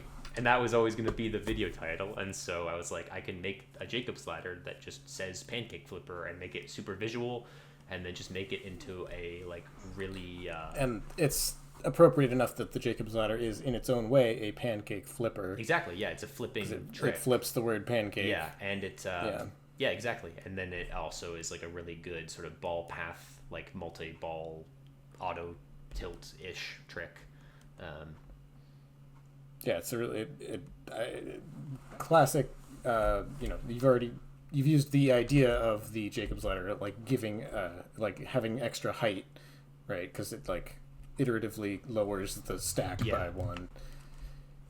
So it like kicks the ball at the very end. Yeah, and that was another trick that I had to film it, and it had to work a very specific way in order for me to be happy with it as well. And here's your severed hand. This is the first thing I built. This is actually the only pre-planned thing in the entire section was a spacebar. Was basically a spacebar hitter to play a video, and I didn't even know what video I was going to play. But that was the only thing that was planned for this entire section was a spacebar hitter. And so that's the mallet comes down and hits what? The mallet basically releases this. So it's basically rubber bands, and they're underneath this table system. Because I was thinking, like, it was very difficult to come up with a system for releasing this keyboard that was non-obtrusive. I wanted a system for like really smoothly releasing this keyboard, which by the way, I applied silicone lubricant to. This is the second trick with silicone lubricant. It's a very old keyboard and makes squeaky sound if you don't do that.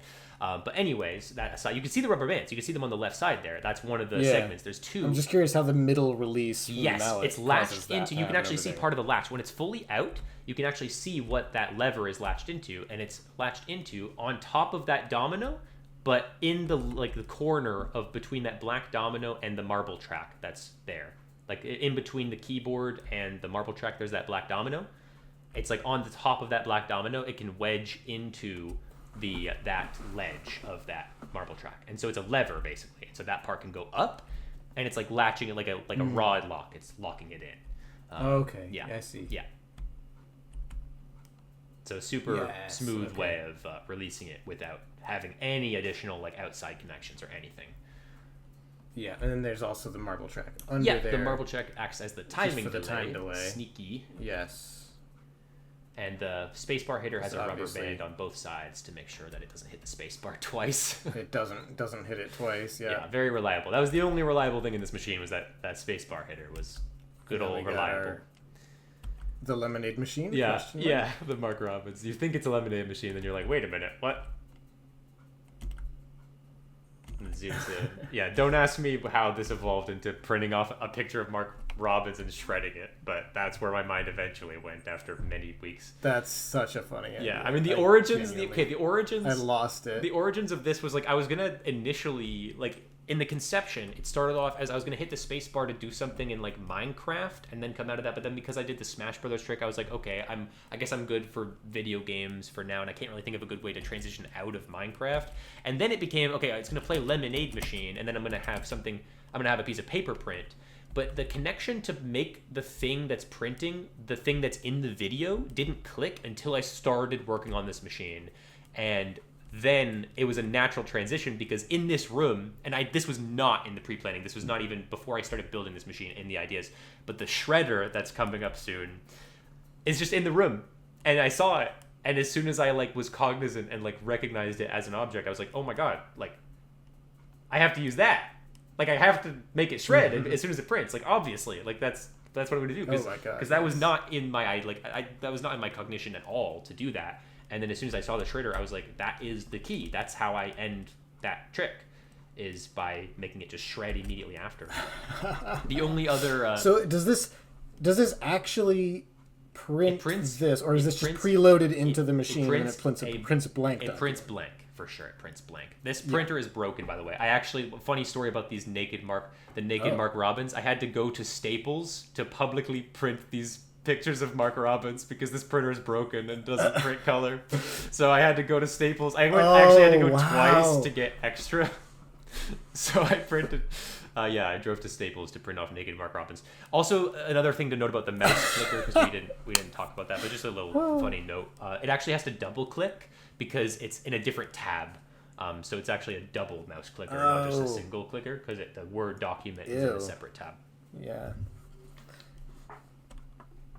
The shredder itself is just set to auto shred. and it's plugged into the outlet that the computer is plugged into, so it just shreds as soon as it recognizes that there's paper in there. And I had to make a custom paper funnel, of That's course. so funny. I had to make the paper funnel, which was difficult, but yeah. I love though that you could. Oh yeah, because like this looks like a table or like a bucket type shredder thing. Oh wow, this is a brilliant construction. I love this. So that thing, the shredder, is usually going to be on top of like a trash can. It has a specific trash can that goes with it, yeah. Or it has a specific bin that goes Yeah. with it. And normally it wouldn't shred things unless it senses that it's actually on top of it. Yep. Just for safety, right? Yep. So you have to trick it into thinking that it's on the bin. Yeah. But then you're also like using the natural structure of the filing it doesn't cabinet. have to be on the bin, but it has to. The paper basically, you have to push down on the paper to like get it to start, and so that's why There's some kind of sensor. Yeah, the funnel had to be very meticulous to like really just guide it in perfectly. But then back to my point, it's like you're also using the natural structure of the filing cabinet. Yeah. And having one of the drawers slid out, and then having it like constructed inside there, the printer on top. It's so well constructed. It's so well framed. It's so well presented and blocked out.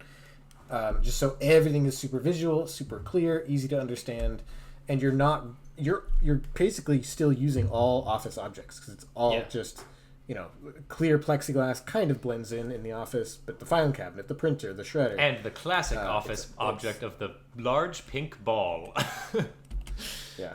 So it's hitting some kind of tray that it's weighing down ever so slightly. Is that the idea here? It's just the paper weighs down, which was difficult to sort of fine tune, of course. And there was at least one fail where it didn't trigger it. But yeah. And then the office chair. This is like the quintessential Burlak Awesome trick. This is another trick where it's like, okay, it really doesn't work. Like, this trick is so unimaginably unreliable, but I refused to get rid of it. I was like, this needs to stay in the video. I can't get rid of it because no one's gonna make this ever again. Like, no one's gonna do this weird spinny chair to flop over.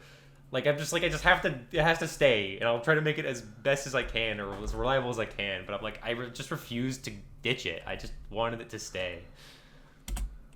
So it's kind of just like the snowflake trick, right? So it's just like a string, and then the weight of it wanting to roll down is what's causing it to rotate. Yes. But it's just so heavy that it goes super slowly. And it's unimaginably And then heavy. once it gets to the and then once it gets to the edge of the ledge, it just kind of flops over. It just falls. Yeah, and there's a little metal ring to keep the ball in place as well. It's bolted into the chair.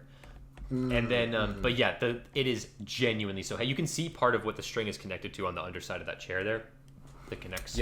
It's incredibly. It's super glue central. It's literally like the chair is so. Some of these objects that I haven't really glossed over this.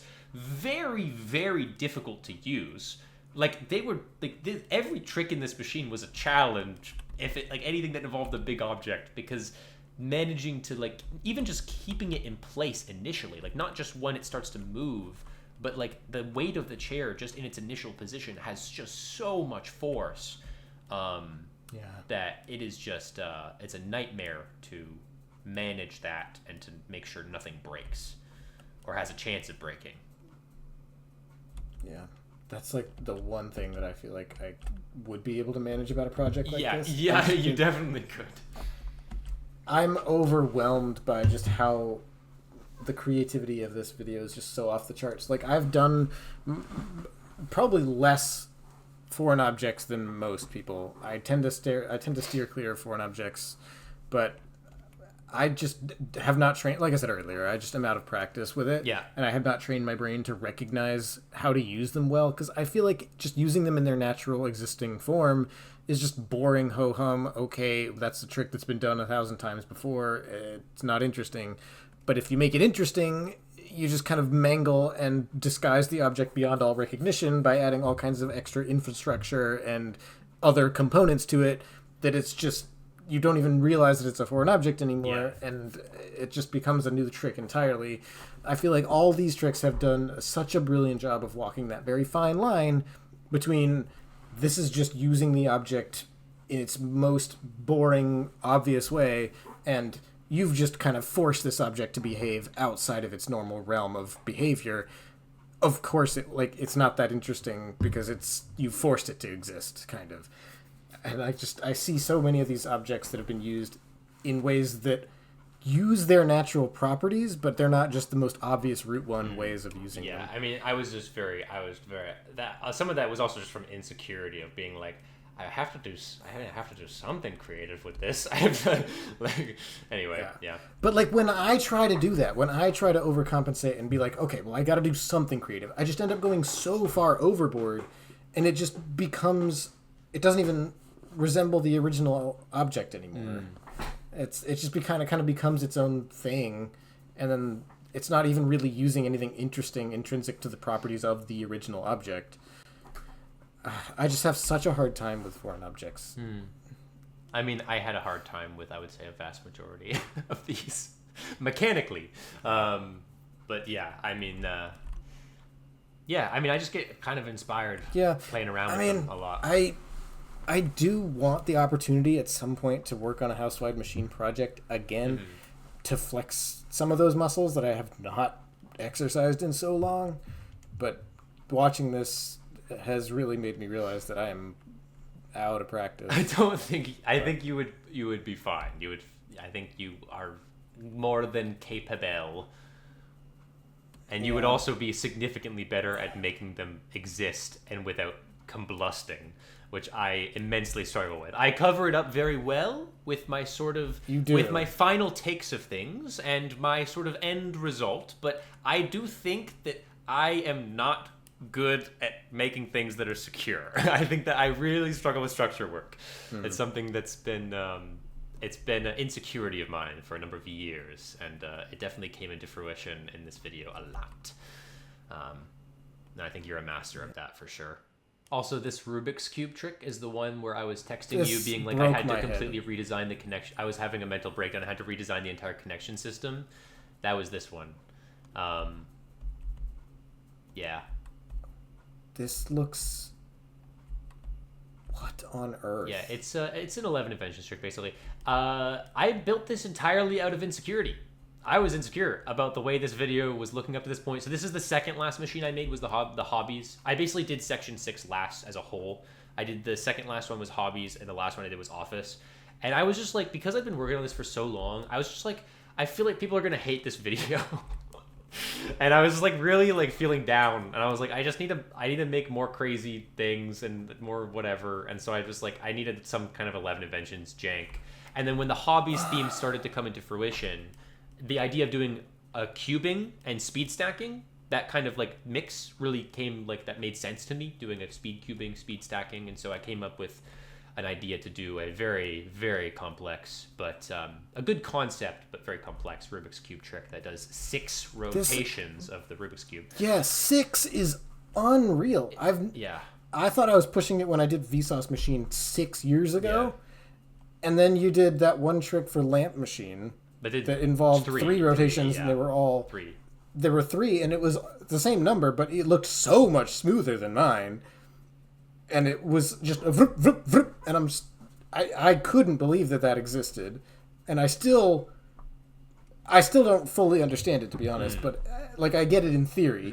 This, how do you notice this? That 3 rotations of the other faces is equivalent to basically rotating the top by a quarter. It comes from playing around with the cube. I also just kind of figured that it would. I basically was playing around with the cube because I obviously, like with a Rubik's Cube trick, the first thing you do is you're like, obviously it's a Rubik's Cube, so the end result of this trick is it solves the cube. That's the starting line. That's where you start. It looks so unsolved in this state too. That's what's so wild. Well, that's kind of where I get to that, is like, how unsolved can I make it seem in order to get a trick that arrives at a solved state? That's another sort of question that comes into mind.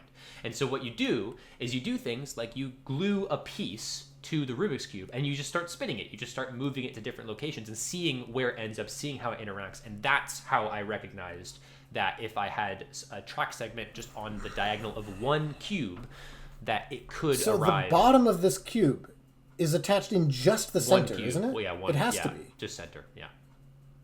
Super glued. Oh my god. Yeah, it would have to be. Yeah.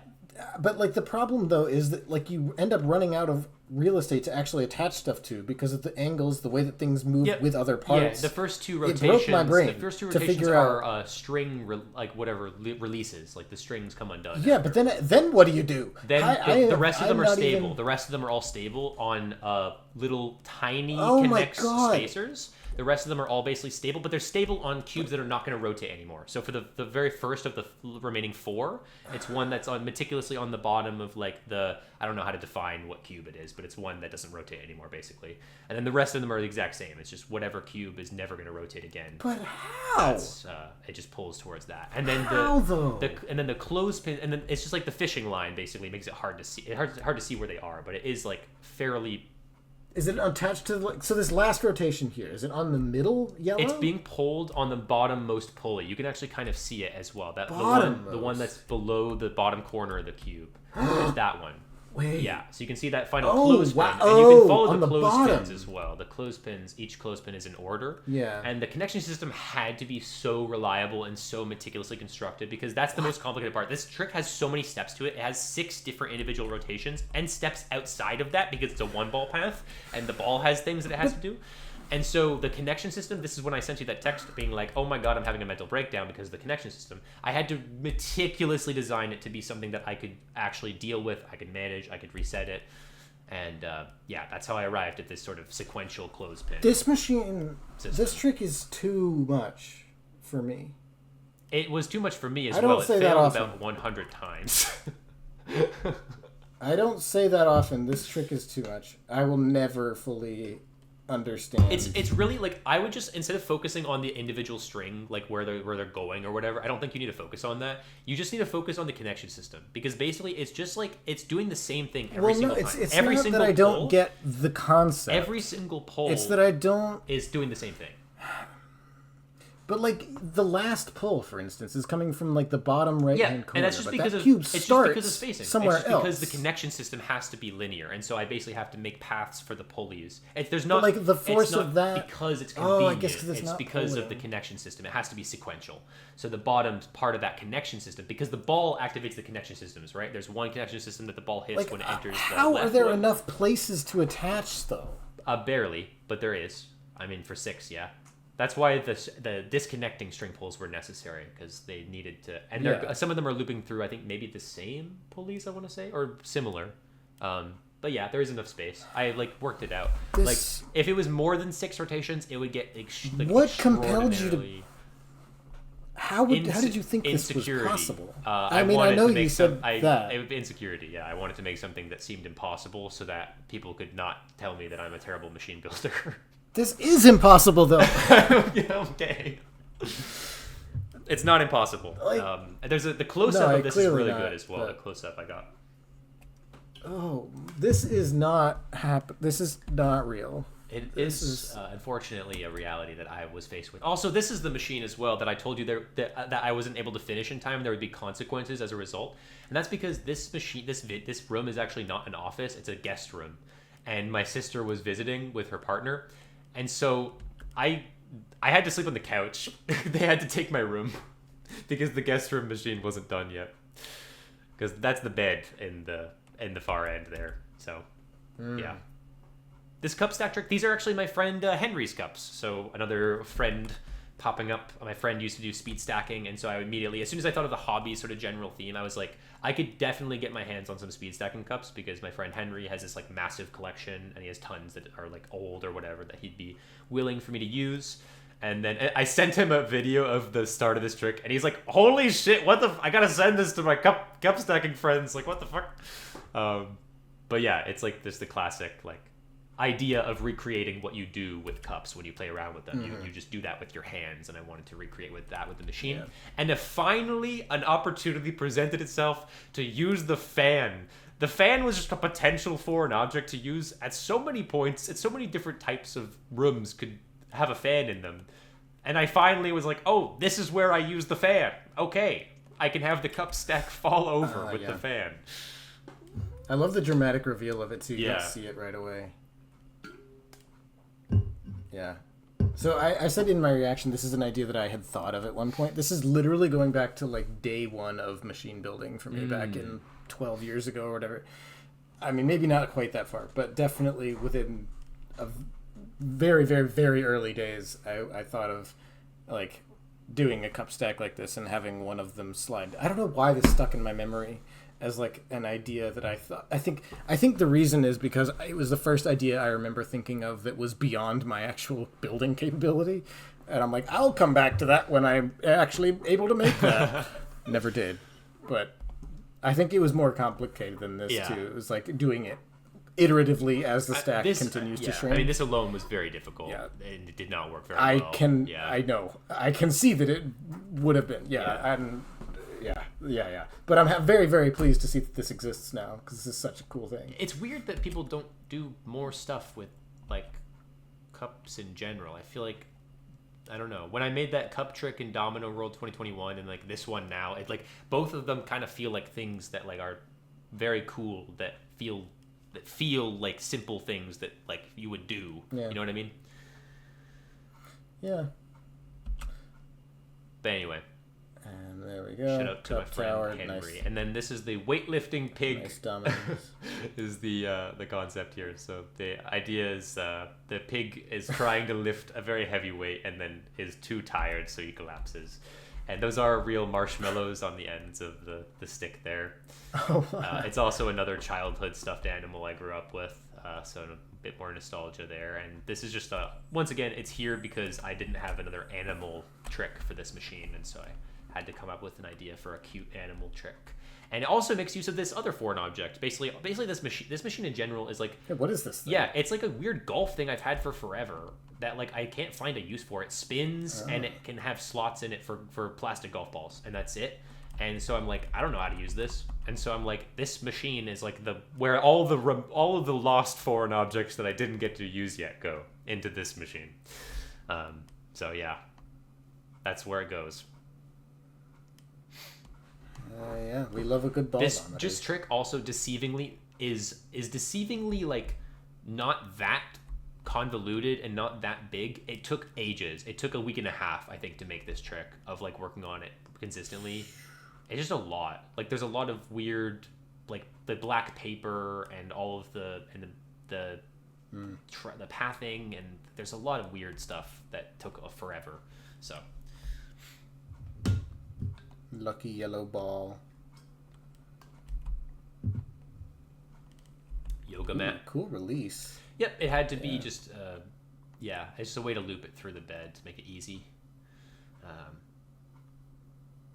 The yoga mat had to be unfurled for before every take, because if you left it curled up for too long, you would fail.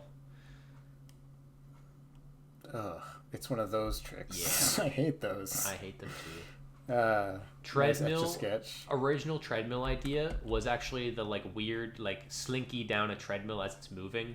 That was like the original thing. But it's impossible. It's like genuinely not physically possible. And this treadmill is also not like it's not a rubbery surface. It's like a very slippery surface. So instead it's a track with some thumbtacks on the bottom to keep it in place. And it's the same track from Odyssey as well. Another Odyssey reference.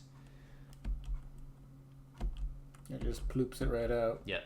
And 100% reliable as well. And same with the legs, 100% reliable. Yeah.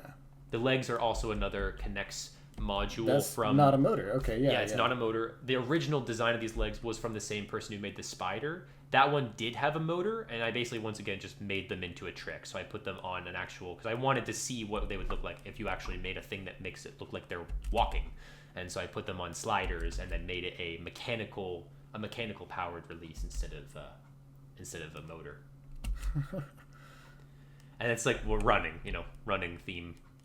Yeah. Yeah. That's my hobby. Yeah.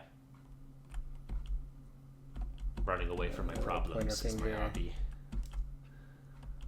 And then now we go outside. Yeah, this is the grand reveal, and so this is the big one I can talk about. So this has been. Oh yeah, there's definitely the continuity here is funny. Yeah, I mean but just no track into a track. Yeah, you don't notice it, but yeah. I've been sitting on this machine since September of 2023. This was the first machine I built for the video, This was back when the video was meant to be like a back to basics, like kind of simple video. And here's the real kicker. This machine was built in less than 9 days. Huh. The entire thing. So both sections? This entire outdoor section. It was all built at once. This whole thing was built at once. Okay. And it was a week long. Yeah. Well, yeah, I mean, you got to go quick when you're outside. Yeah, but also I only had the space to myself for that long, and that's why.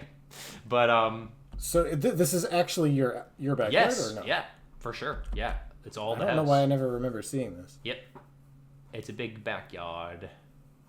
It's a lovely little space. That gazebo is beautiful. Yes, lots of visual objects. That was like a big reason why I wanted to do the house-wide machine in general, is because the outdoor section it makes the perfect finale to anything, because you can loop it anywhere. There's 2 windows that lead to the outdoor section, and you can loop it really easily to the kitchen through the sliding doors. This croc walk is crazy. It had so many Croc walk. It's had so many iterations Oh my to it. God. So many, Lyle. I made like 3 different versions out of Kinects. This is the 3rd. But I also tried one out of wood, and I think this is very obscure and very weird. I tried to make one out of like sky rail connectors out of desperation. The thing that's so tricky about it is that shoes to a machine are very heavy. Shoes to a human being, very light. Yeah. Shoes to a machine, extremely heavy. So I basically fixed... My final iteration has metal weights that are like the actual cylinder that rolls. It's like there's tape wrapped around. Okay, and they're those covered weights. with like tape around Yeah, it? I was going to ask about that. 'Cause friction it looked as to me well. like a roll of string That's almost, also for... But then I was like, that makes no sense. Yeah, it's also for friction. But yeah, that makes sense. So roll like a stack of ring weights with some tape. Yes, to keep Yeah, the center of that gravity makes sense. as close to the rod as possible. A nice heavy center, yeah. And it looked great. As soon as I did that, it looked fantastic. So, yeah. Yeah, this looks amazing. Croc Walk is such a perfect name too. It's so good. And this is the iconic Okay, and book now going opener, back to this. spinning zip line. Dude, this backyard is so big and so beautiful. That's why wow. it was I very love intimidating to make this in a week because of that. And you've got a whole deck area too? Yeah. Oh, man. Yeah, so this zip line, as you Yeah, mentioned so while watching it. I pointed out, tell me about this. So how hard was this to actually Very make? easy. Okay, Yeah. so it was genuinely as easy as you thought it would be? Okay. Yeah. It's just Well, basically I remember balance being with kind of a downer about this Because idea for whatever you reason. can or look maybe- at it. It's literally just a rod, 2 gears, and 1 weight on the other side to counterbalance it. I mean, if I had a penny for every time that something looked easy to make, and then you would be like, "This was a nightmare, actually." Yeah, well, the reason So I can't assume anything. I guess part of the difficulty is we wanted to do it with like a lantern or a chandelier that was very heavy, and so that would have been difficult. This birdhouse is like somewhat heavy, but it's pretty lightweight overall. It's just like a craft birdhouse I bought at a whatever store at some point, and just for the aesthetic of like having There's something a little really, bit of counterweight. yeah, over I there. just wanted something really cool and visual to be the thing that's spinning down. As soon as I saw that birdhouse, I'm like, that is what is going to go down the zip line for sure. But yeah, it was very. The reason I was confident that it wouldn't be that hard to make is because I made one for the mini basketball trick shots, like with the track. So, yeah, I didn't think it would be that bad. Yeah, right. That tube is secured to the tree with hammers and nails, as is the nature of an outdoor machine. Also, the vast majority of the objects in this machine are gotten from the sheet. The sheet. I found that clear tube in the shed, and there's basically the entire machine is stacked with just stuff I found from the shed. I really tried to go as like crazy as possible and literally just get out everything that is in that environment. And Lots use it of all. crazy inspiration. I can see it. Yeah. Because that was that machine for me, the outdoor machine that he made, Swish machine, kind of came out of nowhere. Mm-hmm. Like, obviously, he was on my radar beforehand, but that machine just launched him into the stratosphere in terms of, like, wow, this guy, notoriety, he's got a knack for this. Yeah. Wow, this is a first attempt at this. Knocked it out of the park. And there's a specific style that it had where things were... I think I said it in my comment. I was just like, it's this sort of similar to what I just mentioned, where things were used in creative ways without being too over-engineered. And it was just... And I will say... the way that it was framed, the way the flow was amazing. Like, genuinely, he is good. so talented. making this machine has only made me respect him more because I was not able. I can imagine. Like, I can't live up to the level. Like Creasy's pacing with his outdoor tricks is just flawless. Like I don't know how he was able to make that machine the way that it is and the way that it's timed and everything like that. Because the machine I ended up making here, I think I was intentionally trying to go for a more slow-paced environment so that you could soak in like the environment basically as you watch it. Yeah. And also because I'm at this point, like keep in mind this is the first section I'm doing, and I'm not used to making slow-paced tricks. I had not made the rest of this video yet, which has plenty of tricks at varying speeds.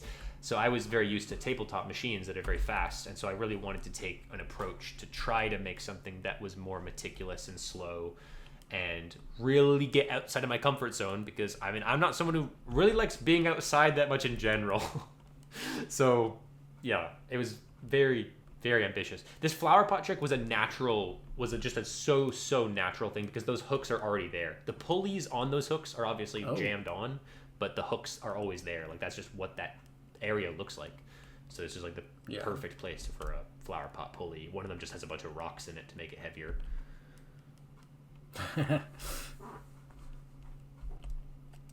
Classic Burlug Awesome trigger right here. Yeah, it's just leaning up against the stick held in place with a rock. And it worked. I don't think it ever failed. I mean, it failed to hit the wood beam one time. I didn't line it up properly, but the actual mechanical aspect of it worked. I see. Yeah, this is evoking Rube Goldberg 13 vibes. Or no, what even was it? My garage machine? Here in my garage, just built this new machine here. Yeah. This trick is crazy. This is like the last trick I think I finished for this lower level. I remember this is such a good idea. I have a memory because I was working on this machine, like obviously, as I mentioned, for such a short timeline. Like I was working on this at like night as well, and so I have a memory. Like I would bring a flashlight down, and I was working on both this and the flower pot trick like late into the night. As like it was just like a weird vibe to like have zero light while building a machine. But yeah, obviously this trick is like the comb technique. It's inspired from the 11i8 trick that I made with that same comb pattern, but it's flipped underneath. But the concept dates back even further than that. Yes. I don't know if we've talked about this before in another episode, but I mean, we had the idea or you had the idea for this as early as Trick Shot Machine. Yes, I don't know if it dates even further behind than that. I think it's just that. But I think that was the inception of this idea of like having two kind of interlaced comb, like sort of prongs on either side of a tilting platform, or in this case, a rocking platform. Mm-hmm. And I have told this story before, but the reason we never ended up doing anything like that in Trick Shot Machine was because I pushed back against it, and I'm like, it feels like a really good concept that just needs another counter. Yeah. It just needs something to pair it with. And this dates back to, like, this goes along exactly with what I was saying, where it's like my favorite types of machine ideas are the ones that kind of fuse together two concepts into a really cohesive one thing that just feels really natural. And that felt like half of it. And I didn't want to force it because I wanted to sit on it, and, you know, eventually you did come up with the perfect match for it with 11 Inventions, where 8. Okay, yeah, now it because I was in my head, I'm like, this is a really cool idea of having like a ball on top that can kind of incrementally roll down, but then whatever is controlling the board is going to be its own idea, and that's just going to draw its own attention, and then you're going to miss the other thing that's happening on top. It felt like it's not one concept, it's just two ideas happening at the same time, and I didn't know how to fix that issue. And you figured it out with 11 Inventions, and I'm really glad that this is a concept that continues to see the light of day in this format. Because there's another way of doing it. It's just using a really interesting object on a bigger scale. Yep. And it wasn't the original conception. It was similar. Like, my idea that I initially had for the swinging chair was similar. It was like a zigzag on the chair itself. But because of centrifugal force, the ball would just not move and get stuck on the chair. And so it basically was forced to evolve into what I think is probably the best possible version of this trick, which is like a pretty satisfying underneath comb. It's definitely the most intricate trick in this outdoor machine, and it's one of the biggest objects in the entire video. It doesn't feel weirdly out of place. It does. No, I love it. And it uses a rocking motion.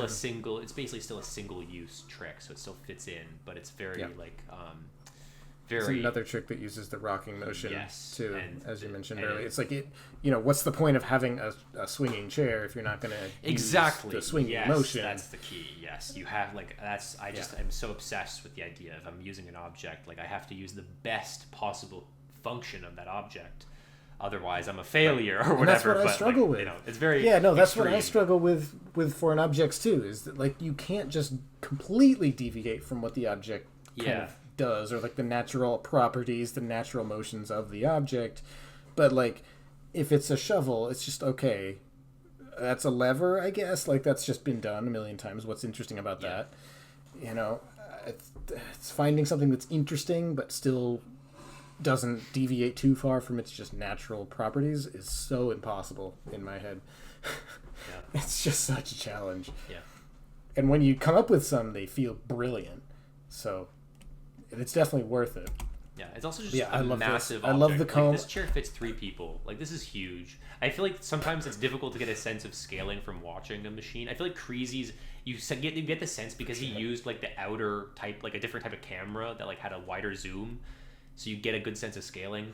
But this this outdoor machine is huge. Like, it's massive.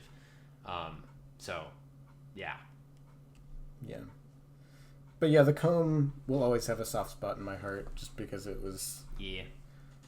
I've been there since the beginning, if you will. Of the conception. Yeah. But I've never made a version of it, an iteration of it myself. So maybe one day. It's not too dissimilar from swinging chamber type things as well. Also, everyone's favorite trick. Yeah, that's so true. Yeah. The rake, woo! Everyone's favorite trick, woo!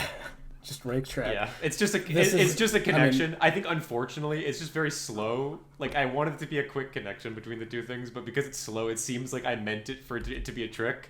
But no, it's just supposed to be a connection to the garbage can. Like, oddly enough, this is like exactly what I was talking about. Where it's like, here's an object. I guess just use it as a track. I'm sorry. Okay. I'm sorry. I didn't mean for it to be that. Okay, I'm sorry. No, and I don't mean to talk shit about it either, because obviously it's meant to just be a connection, and that's its own separate thing. Like using, like, if you can even make your connections use some of the objects around you, then like that's some next level. It just so happens that the speed of it makes it look like a main idea type trick, and that's it is how it is. But it's better than if you just had a track there. Obviously, it's true. It's just because it's a really long track. If you look at the space between the garbage can, where the garbage can needs to start and where the swinging chair needs to end, it's just a lot of space to fill. It is, And then here we go. I forget what happens after this. Oh, okay, gazebo first, and then level 1 bead chain.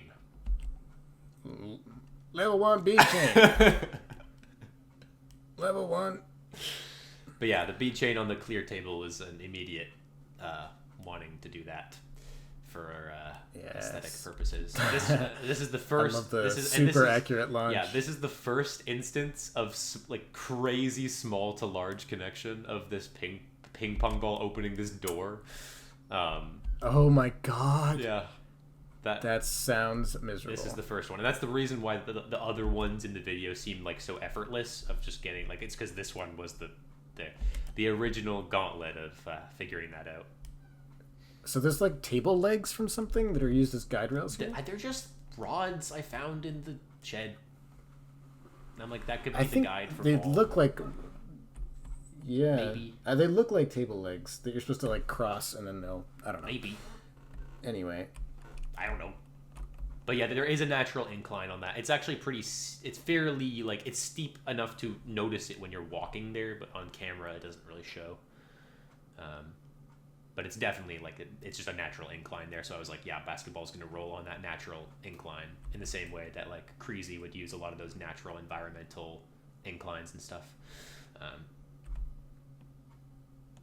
And then here's your Hot Wheels. There's the Hot Wheels. Also, I guess this is a funny fact. So because I'm building it outside, there was a small animal that pooped on that Hot Wheels.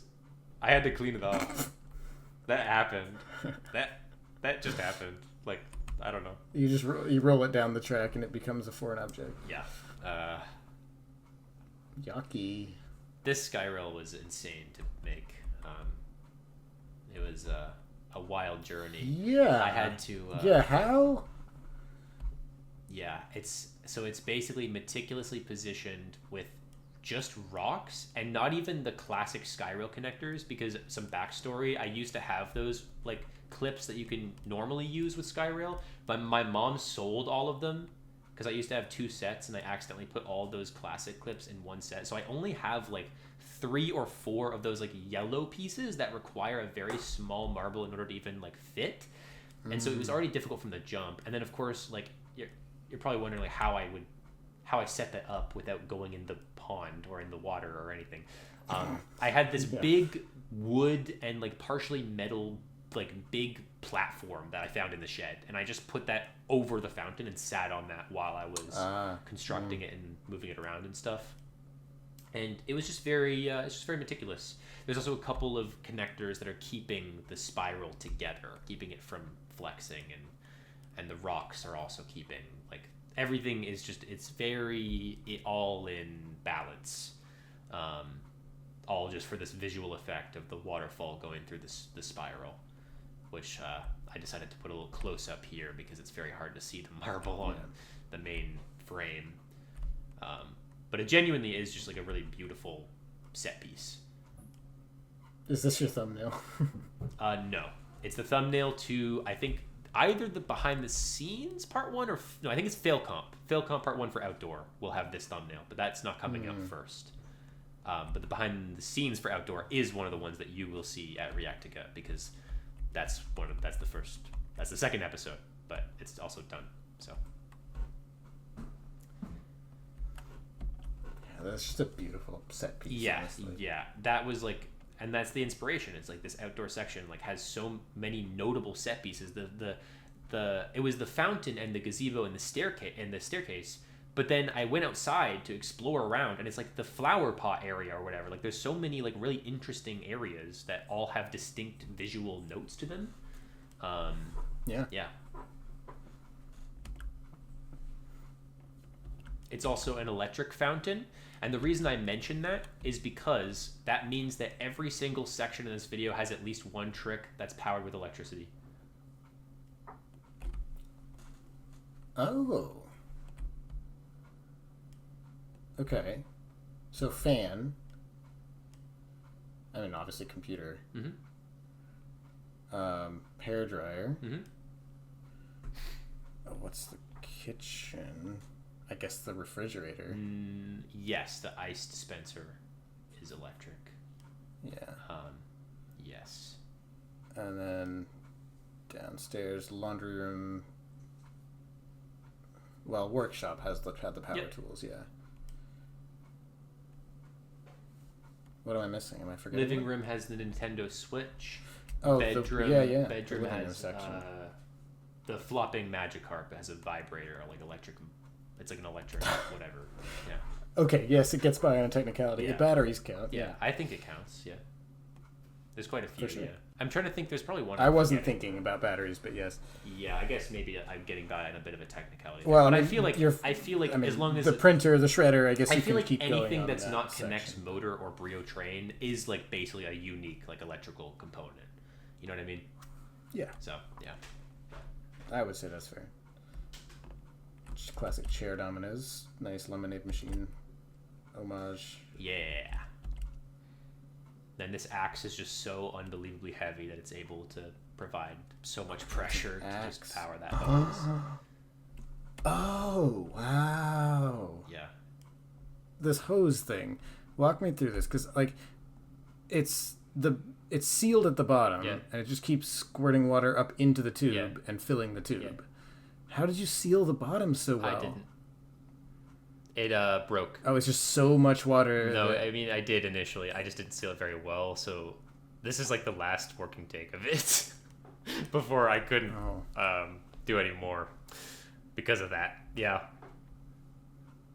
It was like zip tied. It's like clenched pretty tightly shut, but there is a lot of pressure there, and I did not purchase any waterproof tape, which would have been a necessary purchase had I wanted to do more than 3 tests of this that worked, which I think is the number that I was able to do in total before I. And then it does this like. Yeah, that's pretty cool that it does what is that. Up with It that? just does a weird hose thing. Yeah. But I do like this trick as an inclusion overall. I've definitely felt off and on about whether I feel insecure about slower tricks in the machine. But I think because this outer section is like very visual, like I do like the water going up the tube and the like environmental, like I love that. the trees around and the David Correos water slide and yeah. Oh my god. Is that good. a pickleball? Is that what that's called? I don't think so, but maybe. Looks like a pickle. Okay. Okay. These things are so weird. Yeah, it just rolled weird. Also, those poles again and the flower little plant section, like just finding more random crap. Yeah. Connecting it to, I wanted to do a herringbone chain up the stairs. That was like a planned Level thing. 1 herringbone chain. Yes, that's where I wanted the herringbone chain to be. And then one final trick shot trick with the umbrella here.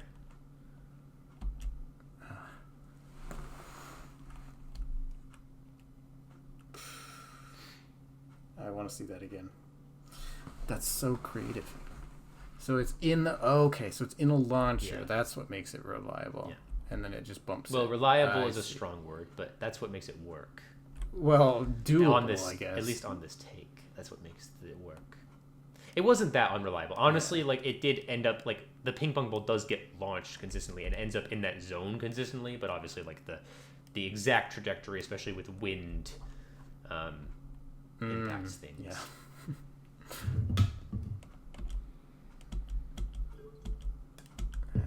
This is the same board that's inside the keyboard section. Mm-hmm. And then book opener reference. I love that thing. Bloop, bloop, bloop, bloop, bloop. Flip, flip. Oh. And it's just, and then we're just back in the house super fast. Yeah. Also, I can reveal this outdoor section does have an animal in it. I can't reveal. I'm not going to reveal what it is because it is a bit of an Easter egg. There's actually 2 Easter eggs in this video overall. There's an animal in the outdoor section that I'm not going to reveal where it is. I'll let people find it themselves. But there is one. And there's also there might not seem like there's any music in this video, but there is a point in the video that has a musical reference in it that I also will not spoil, and I want to let people find that naturally. So I incorporated a couple musical reference. There's a couple Easter eggs basically in this video that I want people to discover themselves, like the game Animal Well, which has way too many Easter eggs, but this has less than that. But and then incoming. Believe it or not, this is a reverse shot. I'm assuming. I have not confirmed that, so you can't say for sure that it's a reversed video. I could have done a really crazy trick shot. No, yeah, it was reversed. Yeah, that's what it looked like. Yeah, and it was like an off string. So the way it works is my right hand right now, or I guess your left, my right, is pulling a string. It's a fishing line that's hooked onto the pancake, and then my face is also helping to launch it a little bit, the trajectory. That's what causes it to flip so wildly. And I just did that a bunch of times, very dramatically, to get the best take. And this is just me launching the pancake across the room 500 times as well. This angle. Yeah. That's so. Yeah. That's insane. And you can clearly tell that it's going to fly. This is just sped up as well to make it seem like it's having more momentum than it does. But it does work. Like, it does flip it. It just flips it less dramatically than this. Yeah, I mean, this is obviously so cartoonish that no one even cares. That's the point. No objections. Yeah. That's so good. But yeah. Wow. That's the video. I can go over, I guess, a couple overarching stats. If you have any overarching thoughts you want to share first, feel free. Well, I've shared my overarching thoughts along the way. I think just overall, I'm overwhelmed by your ability to incorporate foreign objects. I think that's a skill that I would definitely need to practice a lot to be able to pull off something like this. It's just one hell of a machine. It's so good. Thank you. It's a refreshing take on an old classic, the whole screen-linked house-wide machine thing. And like Lemonade Machine was technically screen-linked. A refreshing take on that. Yeah, but it's a different format. Yeah, I mean, that...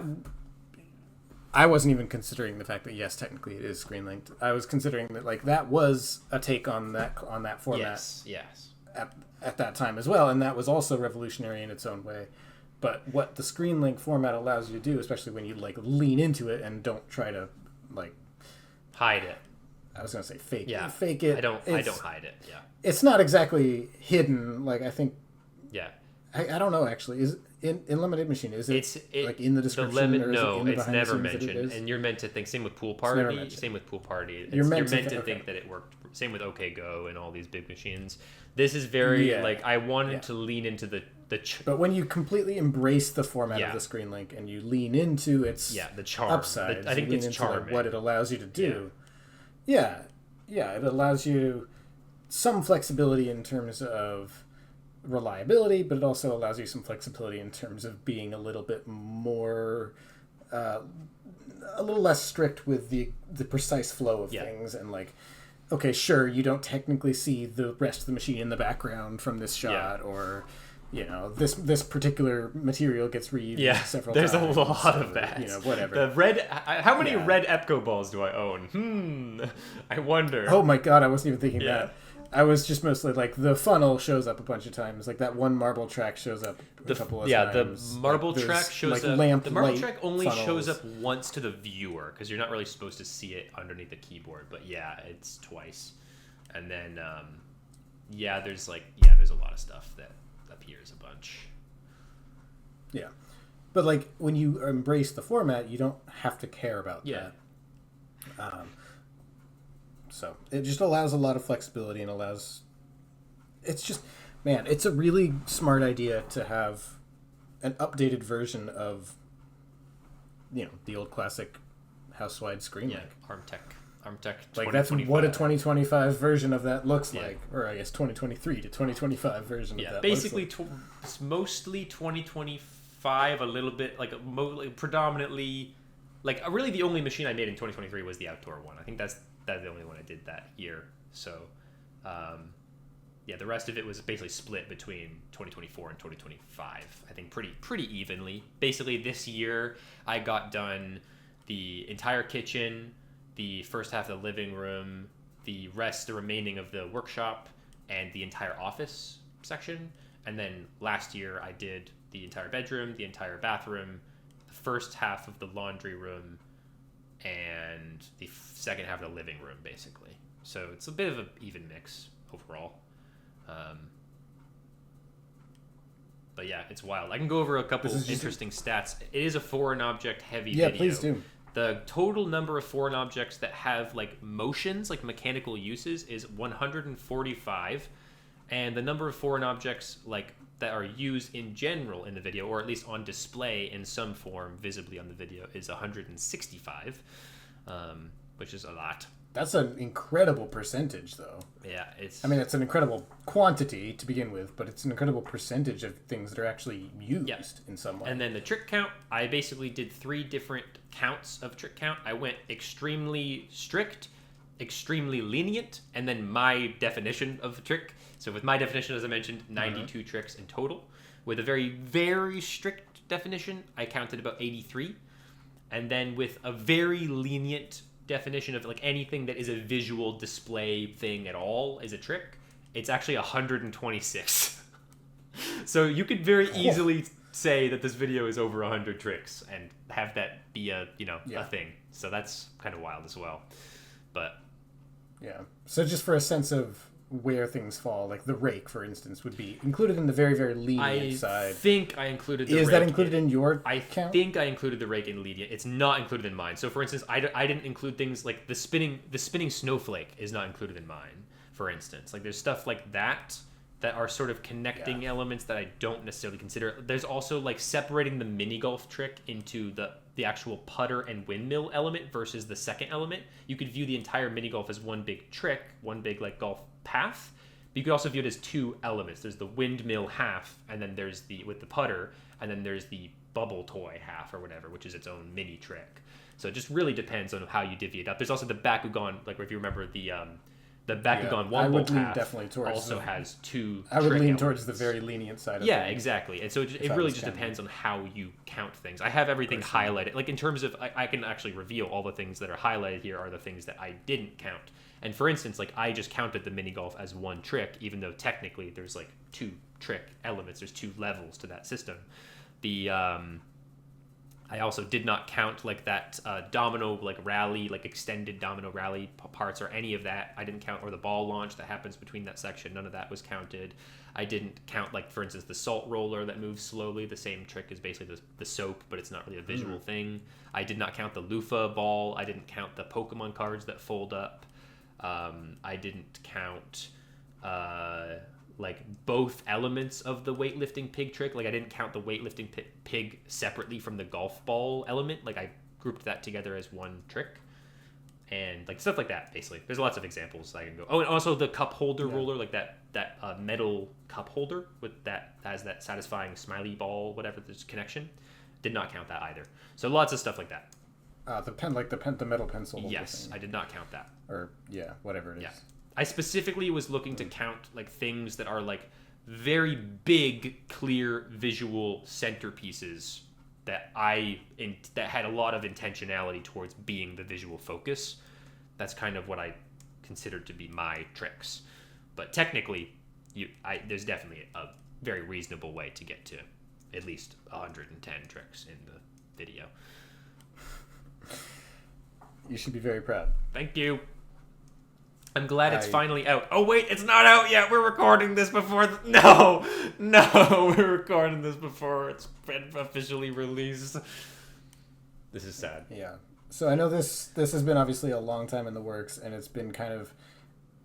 It can be really tough when you have something cooking for this long, when your style evolves in the meantime to, for things that you've built at this point, I guess, could be 2 years ago, to look back on them and be like, well, I would do that very differently now, and to still feel confident in those things. So I relate to that, for sure, even though I don't think I've personally had a machine that's taken quite that long to actually get out.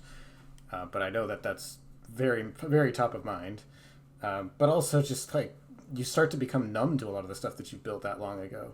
You're just like, I've seen it so many times. I don't even know how cool it is, really. I guess I can talk about that. Like, this is the machine builder experience that I'm, like, both Lyle and I have definitely gone through. But for this video in particular, when you're making a video, like, we usually, like, at least on the more meticulous side of things, like, we watch our tricks meticulously. And almost, like, when you make a trick, before the video's released, like, I find myself watching the trick every day. I watch the machine every day, and I'm still like, I'm constantly being self-critical. I'm constantly trying to find anything I can improve in editing or otherwise to make improvements. And for instance, like this outdoor machine that has existed in my life for nearly 2 years. At the time I made it, like it was a huge like accomplishment, and like in the behind the scenes that is going to be released very soon on the Patreon or whatever that you'll see. And like I'm very, very proud of having made something like that in such a short amount of time. And I think over time, I've watched that machine over 1,500 times easily, because I not only watched it every single day, I would watch it on my bus trips to and from work. I would watch it in the editor when I'm like meticulously going through to see if there's any camera things or anything that I can adjust. And just like that process, that is a kind of, I don't know if I would describe it as essential, but like it is a part of my process of making machines, is just meticulously watching them.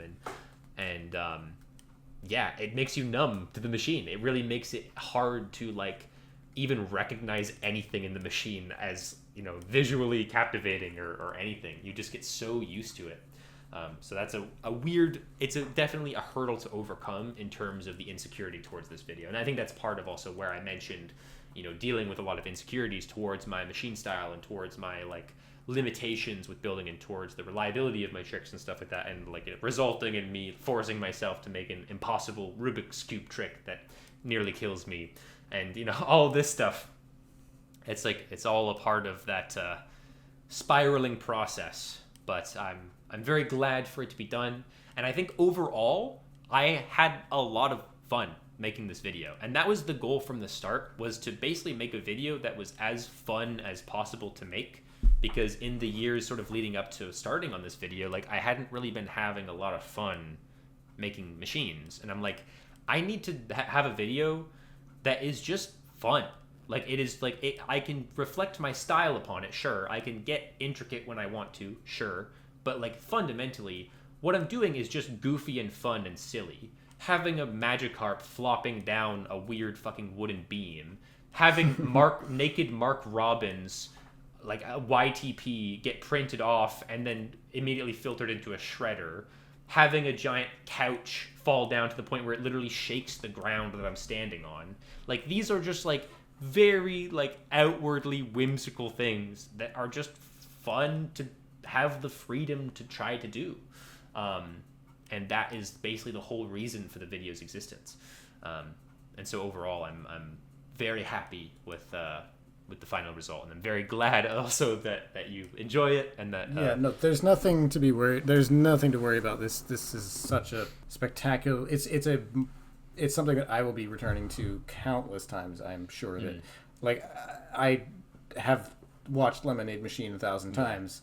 I will be watching this 1,000 times, and then probably 1,000 times more, just because the videos, the tricks in it, have even more replay value than that, just because they are more complex. There is more to take in. It's so dense. It's so densely packed with brilliance.